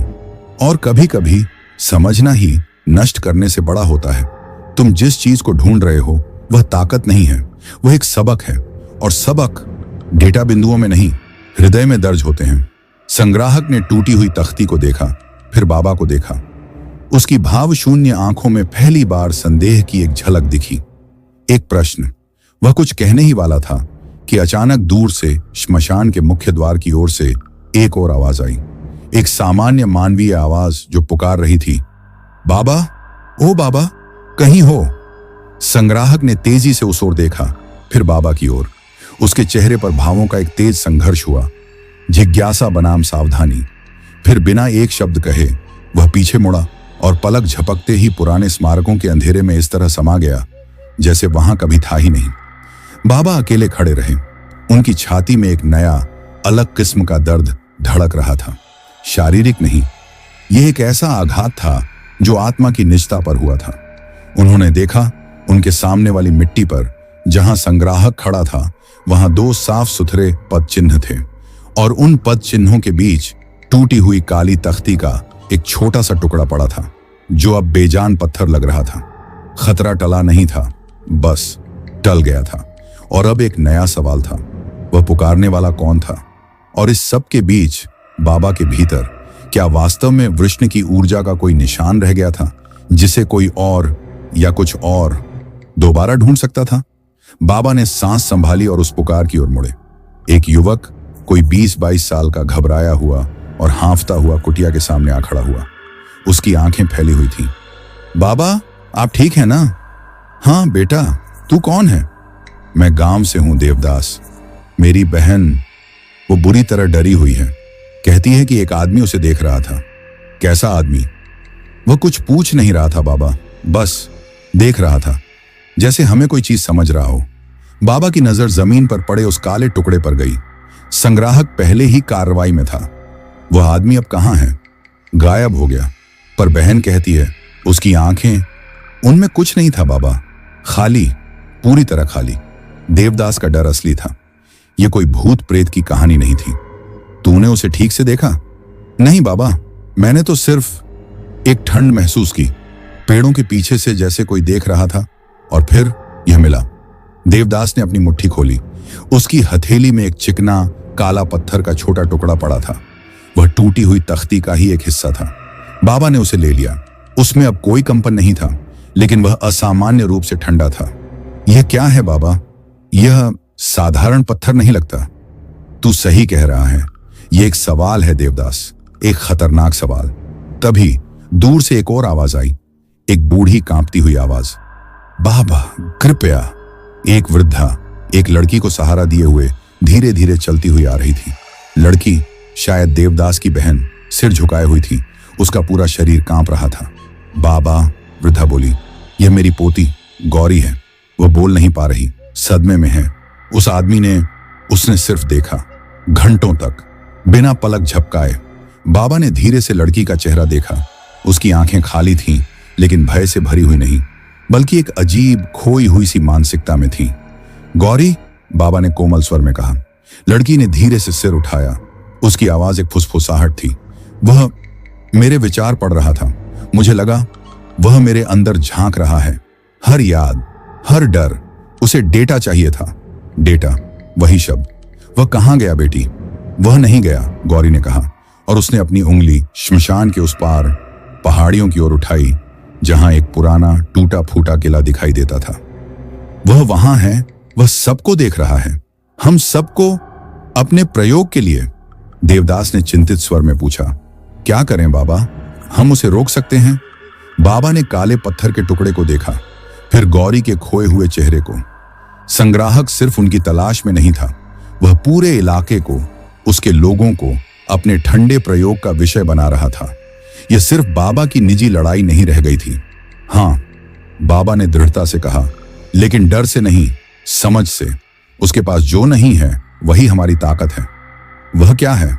भावना, करुणा। यही वह चीज है जो उसकी मशीनों को तोड़ देती है। बाबा ने गौरी के सिर पर हाथ रखा। तू अब सुरक्षित है, उसकी नजर तुझसे हट गई है। कैसे? गौरी ने कमजोर स्वर में पूछा। क्योंकि अब उसकी नजर मुझ पर है, और मैं उसे कुछ ऐसा दिखाने जा रहा हूं जो उसकी सारी गणनाओं में नहीं आ सकता। बाबा ने देवदास और वृद्धा की ओर देखा। तुम लोग गांव जाओ, सबको सचेत कर दो। कहो कोई अजनबी पूछताछ कर रहा है, उससे कुछ मत बताना, उसकी आंखों में मत देखना। और आप? देवदास ने पूछा। मैं उससे मिलने जा रहा हूं, बाबा ने पहाड़ियों की ओर देखते हुए कहा। उस किले में। अब यह उसकी और मेरी बातचीत है, और इस बार मैं पहले प्रश्न पूछूंगा। बाबा ने वह काला टुकड़ा अपने पास रख लिया। यह अब एक हथियार नहीं, बल्कि एक निमंत्रण था। संग्राहक ने चुनौती दी थी, और एक अघोरी चुनौती को कभी नहीं टालता। वह सीधे उसके द्वार पर जाता है। सूरज अब पूरी तरह चढ़ आया था, लेकिन पहाड़ियों पर खड़े उस पुराने किले पर एक अजीब सी नीली काली छाया मंडरा रही थी, जैसे वहां सुबह कभी आई ही ना हो। पहाड़ी की ओर जाता रास्ता चढ़ाई भरा और सुनसान था। बाबा ने अपनी लाठी का सहारा लिया, पर कदम दृढ़ थे। उनके मन में गौरी की खाली आंखें घूम रही थीं। संग्राहक सिर्फ ऊर्जा नहीं, बल्कि लोगों के अनुभव चुरा रहा था, उनके डर, उनकी यादें। यह उस तांत्रिक से भी बदतर था। जैसे जैसे वह किले के करीब पहुंचे, हवा और ठंडी हो गई। आसपास पक्षियों की आवाज तक नहीं थी। किले का बड़ा टूटा हुआ दरवाजा एक खुली गुफा के मुंह जैसा लग रहा था। अंदर अंधेरा था। बाबा ने द्वार पर रुककर आवाज दी, जो ढूंढ रहा है वह मिल गया, अब सामने आ। कोई जवाब नहीं, सिर्फ हवा की सीटी। बाबा अंदर गए। प्रांगण में टूटे हुए पत्थर और उगी हुई झाड़ियां थीं, और बीच में एक पत्थर के टुकड़े पर वही संग्राहक बैठा था। उसके सामने जमीन पर कई काले चिकने पत्थर के टुकड़े एक जटिल आकृति में रखे हुए थे। एक नया बड़ा यंत्र। मैंने सोचा था तुम आओगे, संग्राहक ने बिना सिर उठाए कहा। उसकी उंगलियां एक टुकड़े पर घूम रही थी। तुमने एक बच्ची को डरा दिया। डर नहीं, मैंने सिर्फ उसकी प्रतिक्रिया दर्ज की। डर एक रासायनिक प्रतिक्रिया है। बहुत दिलचस्प डेटा। बाबा ने गुस्से को शांत रखा। तुम्हें क्या चाहिए? सत्य, वृष्ण के यंत्र का सिद्धांत। तुमने उसकी ऊर्जा को शांत किया। कैसे? वह प्रक्रिया मेरे डेटा में नहीं है। बाबा ने उसके यंत्र की ओर देखा। हर काले पत्थर पर एक हल्की विभिन्न रंग की चमक थी। एक से लालसा की झलक आ रही थी, दूसरे से गहरा दुख। ये चमक, ये तुम्हारी चोरी की हुई यादें हैं। चोरी नहीं, संग्रह। इन आत्माओं ने अपना डेटा छोड़ा, मैंने सिर्फ उसे संरक्षित किया। तभी एक नीले चमक वाले पत्थर से एक हल्की आवाज गूंजी। मेरा बच्चा कहां है? यह एक मां की आवाज थी, टूटी हुई। बाबा का गुस्सा उबल पड़ा। इसे रोको, यह जिंदा आत्मा की पीड़ा है। पीड़ा ही तो अध्ययन का विषय है। वृष्ण ने इन आत्माओं को बांधा। मैं सिर्फ उनकी ऊर्जा छाया रिकॉर्ड कर रहा हूं। यह अलग है। अलग नहीं है, यह उसी पाप का दूसरा रूप है। तुम भी उन्हें कैद कर रहे हो। संग्राहक ने पहली बार सिर उठाया। उसकी सपाट आंखों में कुछ कौंधा। तुम गलत कह रहे हो। मैं उन्हें मुक्त करूंगा। एक बार इस यंत्र का रहस्य समझ में आ जाए तो मैं इन सभी छायाओं को मिटा दूंगा, शांत कर दूंगा, जैसे तुमने किया। और उसके लिए तुम और कितनी आत्माओं को तोड़ोगे? जितनी आवश्यक होगी। ज्ञान की कीमत होती है। बाबा ने एक कदम आगे बढ़ाया। वह यंत्र के करीब था। उसकी चमक से एक ठंडी गर्मी निकल रही थी। तुमने गौरी से क्या पूछा? मैंने पूछा कि जब वह डरती है तो उसके मन में क्या चलता है। उसने एक काले कुत्ते की कल्पना की। दिलचस्प है ना? डर का एक प्रतीक। तुमने उस प्रतीक को उसकी याद से निकाल लिया है ना, और उसे यहां इस पत्थर में कैद कर लिया। संग्राहक ने हां में सिर हिलाया, मानो कोई साधारण बात हो। हां, अब वह डर उसका नहीं रहा, वह मेरा डेटा है। तुम उसकी शक्ति को दोबारा बनाना चाहते हो। तुमने इन पत्थरों में लोगों के सपने चुराए हैं, उनके डर। क्या तुम्हें एहसास है कि तुम क्या कर रहे हो? विजय ने अपने यंत्र के टुकड़ों की ओर देखा। मैं डेटा जमा कर रहा हूं, भावनाओं के नमूने। इससे मैं भविष्यवाणी कर सकूंगा, दर्द को रोक सकूंगा। दर्द को रोकने के लिए तुम दर्द दे रहे हो? बाबा ने शांत स्वर में पूछा। विजय कुछ पल के लिए चुप रहा, मानो यह प्रश्न उसके लिए नया हो। दीर्घकालीन लाभ के लिए अल्पकालीन हानि स्वीकार्य है। तुम्हारे पिता का दर्द, वह भी अल्पकालीन हानि है? बाबा ने शांतनु की ओर इशारा किया, जो सिर झुकाए बैठा था। इस बार विजय को जवाब नहीं सूझा। उसकी आंखों के सामने एक पल के लिए कुछ कौंधा, जैसे कोई दबी हुई याद दरवाजा खटखटा रही हो। वह अपने सिर को हल्का सा हिलाने लगा। यह अप्रासंगिक है, प्रयोग जारी रहना चाहिए। शांतनु ने हताश स्वर में बाबा से कहा। वह मेरा बेटा है। एक बार वह बहुत संवेदनशील था। उसकी मां की मृत्यु के बाद विजय ने अपने पिता की ओर देखा। आप डरे हुए थे। डर तर्कहीन है। मैं डर से मुक्त हूं। नहीं बेटे, शांतनु ने कहा, आंखों में आंसू भरकर। तुम डर से इतने भर गए कि तुमने अपना पूरा दिल ही जमा दिया। तुम अब जिस चीज को तर्क कहते हो वह तुम्हारे डर का ही एक लबादा है। यह सुनकर विजय के हाथ कांपे। उसने अपनी मुट्ठियां भींच ली। गलत, आप गलत हैं। मैं आपको साबित करूंगा। मैं इस अघोरी की भावनाओं का विश्लेषण करूंगा, उसे डेटा में तोड़ूंगा, फिर आप देखेंगे। विजय ने बाबा की ओर एक नई तीखी नजर से देखा, लेकिन अब उसकी नजरों में सिर्फ वैज्ञानिक कौतूहल नहीं था। उसमें एक चिढ़ थी, एक चुनौती थी। उसके पिता के शब्दों ने उसके भीतर कुछ हिला दिया था, और वह उस हिलन को साबित करने के लिए कि वह गलत है, कुछ भी करने को तैयार था। वह बाबा की ओर एक कदम बढ़ाया। तुम्हारी करुणा, तुम्हारी शांति, यह सब एक भ्रम है। मैं तुम्हारे मस्तिष्क की तरंगों को रिकॉर्ड करूंगा, तुम्हारे हृदय की धड़कन को डेटा में बदलूंगा, और फिर मैं साबित करूंगा कि यह सब केवल रासायनिक प्रतिक्रिया है, कोई आत्मा नहीं, कोई शांति नहीं। बाबा ने देखा कि विजय का हाथ अपने कोट की जेब में जा रहा था, जहां से एक छोटी धातु की चमकती हुई चीज निकल रही थी।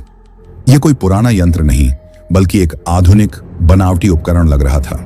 संग्राहक अब अपने असली औजार निकाल रहा था, और उसके पीछे उसके पिता की टूटी हुई बेबस आंखें थीं, जो शायद दशकों से अपने ही बेटे को खोने का दर्द झेल रही थी। यह लड़ाई अब सिर्फ शक्ति की नहीं, बल्कि एक बेटे की आत्मा को वापस लाने की भी थी। विजय के हाथ से निकली वह धातु की चीज एक छोटा चिपचिपा पैंच था, जिस पर लाल और नीले रंग की बारीक रोशनियां टिमटिमा रही थीं। वह उसे अपनी उंगलियों के बीच रगड़ता हुआ बोला, यह एक न्यूरल सेंसर है। यह तुम्हारी मस्तिष्क तरंगों को, तुम्हारे भावनात्मक उथल पुथल को सीधे मापेगा और इन पत्थरों में ट्रांसफर करेगा। तुम्हारी शांति को डेटा में तब्दील करेगा। फिर हम देखेंगे कि क्या यह सच में कोई आध्यात्मिक ऊर्जा है या बस एक मनोवैज्ञानिक भ्रम। बाबा ने उस चमकते पैच को देखा।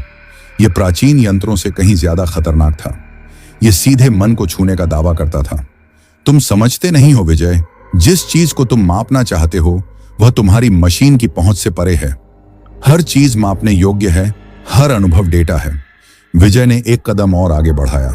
तभी शांतनु ने खुद को आगे कर दिया, अपने बेटे और बाबा के बीच आकर खड़ा हो गया। रुक जाओ विजय, यह तुम्हारी मां के सपनों को चुराने जैसा है। तुम्हें याद है वह कहती थी ना कि कुछ चीजें सिर्फ महसूस की जा सकती हैं, समझाई नहीं जा सकती। विजय का हाथ रुक गया। उसके चेहरे की मांसपेशियां खींची। मां अप्रासंगिक है। वह भावुक थी। भावुकता ने उसे कमजोर बना दिया। उसी कमजोरी ने उसे क्या दिया? बाबा ने पूछा। मरने दिया। विजय की आवाज में पहली बार एक दरार आई, एक तीखापन। वह डॉक्टरों की बात मानने के बजाय प्रार्थना करती रही। भावनाएं उसे बचा नहीं पाई, तर्क बचा सकता था। यह रहस्योद्घाटन हवा में ठहर गया। शांतनु की आंखें भर आईं। तो इसीलिए तुमने सब कुछ त्याग दिया? मैंने सब कुछ सही किया, विजय चीखा। उसकी भावहीनता में एक दरार पड़ रही थी। मैंने उस दर्द को डिलीट कर दिया और अब मैं साबित करूंगा कि सारा दर्द, सारा प्यार, सारा विश्वास, ये सब डिलीट किए जा सकने वाले डेटा हैं। वह अपने पिता को धक्का देकर आगे बढ़ा और बाबा की ओर लपका। बाबा ने पीछे हटने के बजाय अपना माथा आगे किया। उन्होंने आंखें बंद कर ली और एक गहरी शांत सांस ली। विजय ने वह पैच बाबा के माथे पर चिपका दिया। एक क्षण के लिए कुछ नहीं हुआ। फिर पैच की रोशनियां तेजी से ब्लिंक करने लगीं। विजय ने अपने दूसरे हाथ में पकड़े एक छोटे टैबलेट स्क्रीन पर देखा। ग्राफ उछल रहे थे, नंबर तेजी से बदल रहे थे।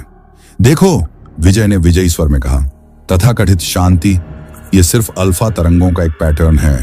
थीटा तरंगें ये सपनों की अवस्था की है। ये कुछ भी खास नहीं है। ये तो बस। वह अचानक रुक गया। स्क्रीन पर नंबर बदलना बंद नहीं हुए थे, लेकिन वे एक अजीब पैटर्न में बहने लगे थे। वे गिर नहीं रहे थे या चढ़ नहीं रहे थे। वे नाच रहे थे, एक तालबद्ध सुसंगत गति में जो किसी भी मानक न्यूरल पैटर्न से मेल नहीं खाती थी। ये क्या है? विजय ने फुसफुसाया, अपनी आंखें स्क्रीन से नहीं हटाते हुए। यह तो संभव नहीं। मस्तिष्क की तरंगें ऐसी नहीं होती। यह तो संगीत जैसा है। बाबा की आंखें अब भी बंद थीं और उनके होठों पर एक मामूली सी मुस्कान थी। विजय के यंत्र ने जो कुछ पकड़ा था वह केवल मस्तिष्क की गतिविधि नहीं थी।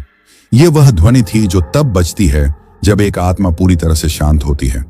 एक सूक्ष्म सुंदर कंपन जो डर और लालच से परे होता है। तभी टैबलेट की स्क्रीन पर नंबरों और ग्राफों के बीच एक छवि उभरने लगी, धुंधली सी, फिर साफ होती गई। यह एक युवा विजय की तस्वीर थी, शायद 10 साल का, एक महिला के साथ हंसता हुआ, उसकी मां। और फिर एक शब्द उभरा, पिक्सेलों से बना हुआ, टूटा हुआ सा, बेटा। विजय ने टैबलेट को जोर से हिलाया, मानो वह खराब हो गया हो। नहीं, यह असंभव है। यह डेटा बैंक से मिटा दिया गया था। यह एक ग्लिच है। पर छवि मिटी नहीं, बल्कि उसके नीचे एक और शब्द उभरा, दर्द। डिलीट नहीं, सीख। विजय का हाथ कांपने लगा। उसने अपने माथे पर हाथ रखा जैसे उसे चक्कर आ रहा हो। उसकी सांसें तेज हो गईं। उसकी भाव शून्य आंखों में अब एक तूफान उठ रहा था, भय, उलझन और एक ऐसा दर्द जो सालों से दबा पड़ा था, जो अब एक ज्वालामुखी की तरह फूट रहा था। नहीं, वह बुदबुदाया, यह सिर्फ डेटा है, सिर्फ डेटा। नहीं विजय, बाबा ने आंखें खोलकर कहा। उनकी आवाज कोमल थी। यह डेटा नहीं है, यह तुम्हारी मां का प्यार है। और प्यार कभी डिलीट नहीं होता, वह सिर्फ इंतजार करता है। विजय ने पीछे हटकर टूटे यंत्र के एक टुकड़े से टेक लगाई। उसका पूरा शरीर कांप रहा था। वह स्क्रीन से नजर नहीं हटा पा रहा था, जहां उसकी मां की मुस्कुराती हुई तस्वीर अब भी थी। उसके गालों पर गर्म आंसू बहने लगे। ये आंसू उसकी अपनी भावनाओं के नहीं, बल्कि उस मशीनी पैच के थे जो अब उसकी अपनी दबी हुई यादों को उसके सामने ला रहा था। शांतनु धीरे से अपने बेटे के पास गया और उसके कांपते कंधे पर हाथ रख दिया। विजय ने झटका देकर उसका हाथ हटाने की कोशिश की, पर वह हिल नहीं पाया। वह सिसकियां भरने लगा, एक खोखली टूटी हुई आवाज में, जैसे कोई बच्चा जो रोना भी भूल गया हो। बाबा ने माथे से वह पैच धीरे से उतारा। रोशनियां धीमी पड़ गईं और फिर बंद हो गईं, पर स्क्रीन पर वह छवि अब भी थी, एक सबूत की मशीनें भी कभी कभी सच्चाई को दबा नहीं पाती। किले में सन्नाटा छा गया, सिर्फ विजय की टूटी हुई सिसकियों की आवाज थी। पर यह अंत नहीं था। बाबा ने महसूस किया कि वह पैच जब उनके माथे पर था तो उसने सिर्फ उनकी तरंगें ही नहीं पढ़ी थी, उसने कुछ और भी पढ़ने की कोशिश की थी, कुछ जो बाबा के भीतर गहराई में सोया हुआ था, वृषण की ऊर्जा की प्रतिध्वनि। और उस पढ़ने की प्रक्रिया ने किसी और का ध्यान खींचा होगा। दूर पहाड़ी के नीचे श्मशान की ओर कुछ हिला, कोई और अब इस ओर बढ़ रहा था। विजय का प्रयोग एक चेतावनी की तरह हवा में फैल गया था और अब दूसरे शिकारी आ रहे थे। खतरा टला नहीं था, बल्कि और बड़ा हो गया था। विजय की सिसकियां धीरे धीरे कम हो रही थीं, लेकिन उसकी आंखें अभी भी उस टैबलेट स्क्रीन पर चिपकी हुई थीं, जहां उसकी मां की तस्वीर अब भी मौजूद थी। उसके पिता शांतनु उसके बगल में बैठे थे, चुपचाप, बस उसकी पीठ पर हाथ फेर रहे थे। यह दृश्य इतना नाजुक था कि बाबा ने सांस तक रोक ली थी। पर अचानक बाबा के शरीर में एक सिहरन दौड़ गई। यह उनकी अपनी चिंता नहीं थी, यह एक बाहरी संवेदना थी, जैसे कोई बर्फीली उंगली उनकी रीढ़ पर फिर गई हो। उन्होंने तुरंत किले के टूटे हुए दरवाजे की ओर देखा। सूरज ढल रहा था और लंबी लंबी छायाएं फैल रही थीं। उन छायाओं में से एक हिल रही थी, अलग से। हमें यहां से जाना होगा, बाबा ने धीमी पर स्पष्ट आवाज में कहा। शांतनु ने सिर उठाया। क्या बात है? हमारा समय खत्म हो गया है। जो आवाज तुमने हवा में फैलाई, विजय, उसे किसी ने सुन लिया है और अब वह हमारे दरवाजे पर है। विजय ने सिसकना बंद किया। उसने धीरे से टैबलेट को जमीन पर रख दिया, मानो वह कोई नाजुक शीशा हो। उसकी आवाज अब भी भारी, पर पहले से ज्यादा मानवीय लगी। कौन? मैं नहीं जानता, पर वह उसी ऊर्जा से आकर्षित हुआ है जिसकी तुम तलाश कर रहे थे। तुम्हारे उपकरण ने एक बीकन का काम किया है। बाबा ने दरवाजे की ओर कदम बढ़ाए। छाया अब गायब थी, लेकिन हवा में एक अजीब सी खामोशी छा गई थी। पक्षी, कीड़े सब मौन हो गए थे। तभी किले की एक टूटी हुई खिड़की से एक आवाज आई, एक गहरी औरत की आवाज, जो गाने जैसी नहीं बल्कि पढ़ने जैसी लग रही थी। शक्ति का स्रोत यहां था, अब खाली है, पर निशान छोड़ गया है। हर शब्द के बीच में एक असहज रुकावट थी, जैसे कोई बोलना सीख रहा हो। विजय और शांतनु दोनों सहम कर खड़े हो गए। बाबा ने लाठी तान ली। दिखाई दो, छिपकर बात मत करो। खिड़की के पास की हवा धुंधली होने लगी और एक आकृति बननी शुरू हुई। यह वह स्त्री की आत्मा नहीं थी जिसे बाबा ने मुक्त किया था, यह कुछ और था। यह आकृति औरत जैसी थी, लेकिन उसका रूप रंग अस्थिर था, जैसे धुएं से बना हो। उसकी आंखों की जगह दो गहरे खाली धब्बे थे और उसके हाथ लंबे और पतले थे। मैं दृष्टि हूं, आकृति बोली। मैं देखती हूं जो छुपा होता है, मैं महसूस करती हूं जो भूला दिया जाता है। वह यंत्र जो तुमने छुआ, उसने तुम पर एक चिन्ह छोड़ा है, एक आमंत्रण। किसके लिए आमंत्रण? बाबा ने पूछा। उनके लिए जो भूखे हैं, तुम्हारी शांति से नहीं, तुम्हारे भीतर बची हुई उसकी गूंज से, वृषण की गूंज। वह अब तुम्हारा हिस्सा है और वे उसे निकाल लेंगे। विजय ने, जिसका दिमाग अब भी तथ्यों और डेटा में सोचने का आदी था, हैरानी से पूछा, तुम क्या हो? एक प्रोजेक्शन, एक होलोग्राम? दृष्टि ने अपना धुंधला सिर घुमाया। मैं वह हूं जो तुम्हारे डेटा में नहीं आता। मैं वह स्मृति हूं जो इस जगह की दीवारों में समा गई है। जब वृषण ने अपना यंत्र बनाया तो उसकी ताकत ने केवल आत्माओं को ही नहीं बांधा, बल्कि इस पत्थर की याददाश्त को भी खराब कर दिया। मैं इस किले की चेतना का एक टुकड़ा हूं जो उस दिन की याद को संजोए हुए है।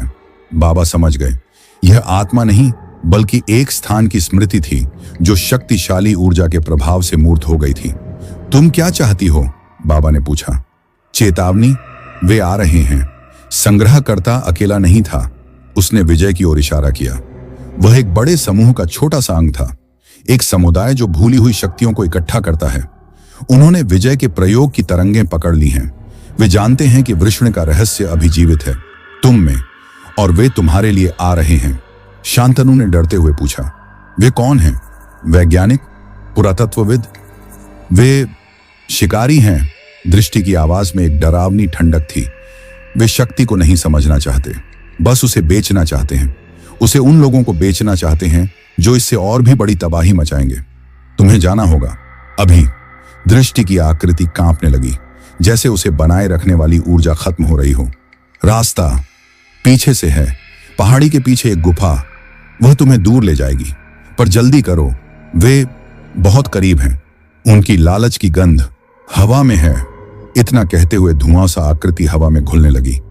आखिरी पल में उसने बाबा की ओर देखा।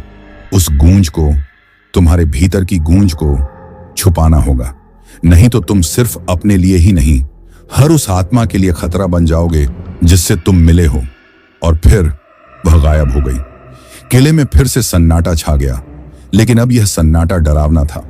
दूर पहाड़ियों से आती हवा के साथ एक नई आवाज आने लगी। इंजन की गड़गड़ाहट, एक से ज्यादा, और कुत्तों के भौंकने की आवाज। विजय ने अपने पिता की ओर देखा। उसकी आंखों में अब दर्द के साथ साथ जिम्मेदारी का भाव था। यह सब मैंने किया, मेरी गलती है। शांतनु ने उसका हाथ थाम लिया। अब कोसने का वक्त नहीं है बेटे, अब सही काम करने का वक्त है। बाबा ने उन दोनों की ओर देखा। पीछे का रास्ता दिखाओ, हम सबको यहां से निकलना है। लेकिन आप? विजय ने पूछा। वे तो आपके पीछे हैं, आप ही खतरे में हैं।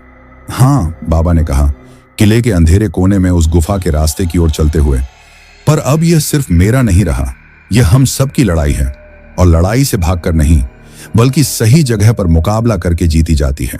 वे तीनों किले के पिछवाड़े की ओर बढ़े, जहां एक संकरी दरार थी, पर बाबा का मन उस चेतावनी पर अटका था।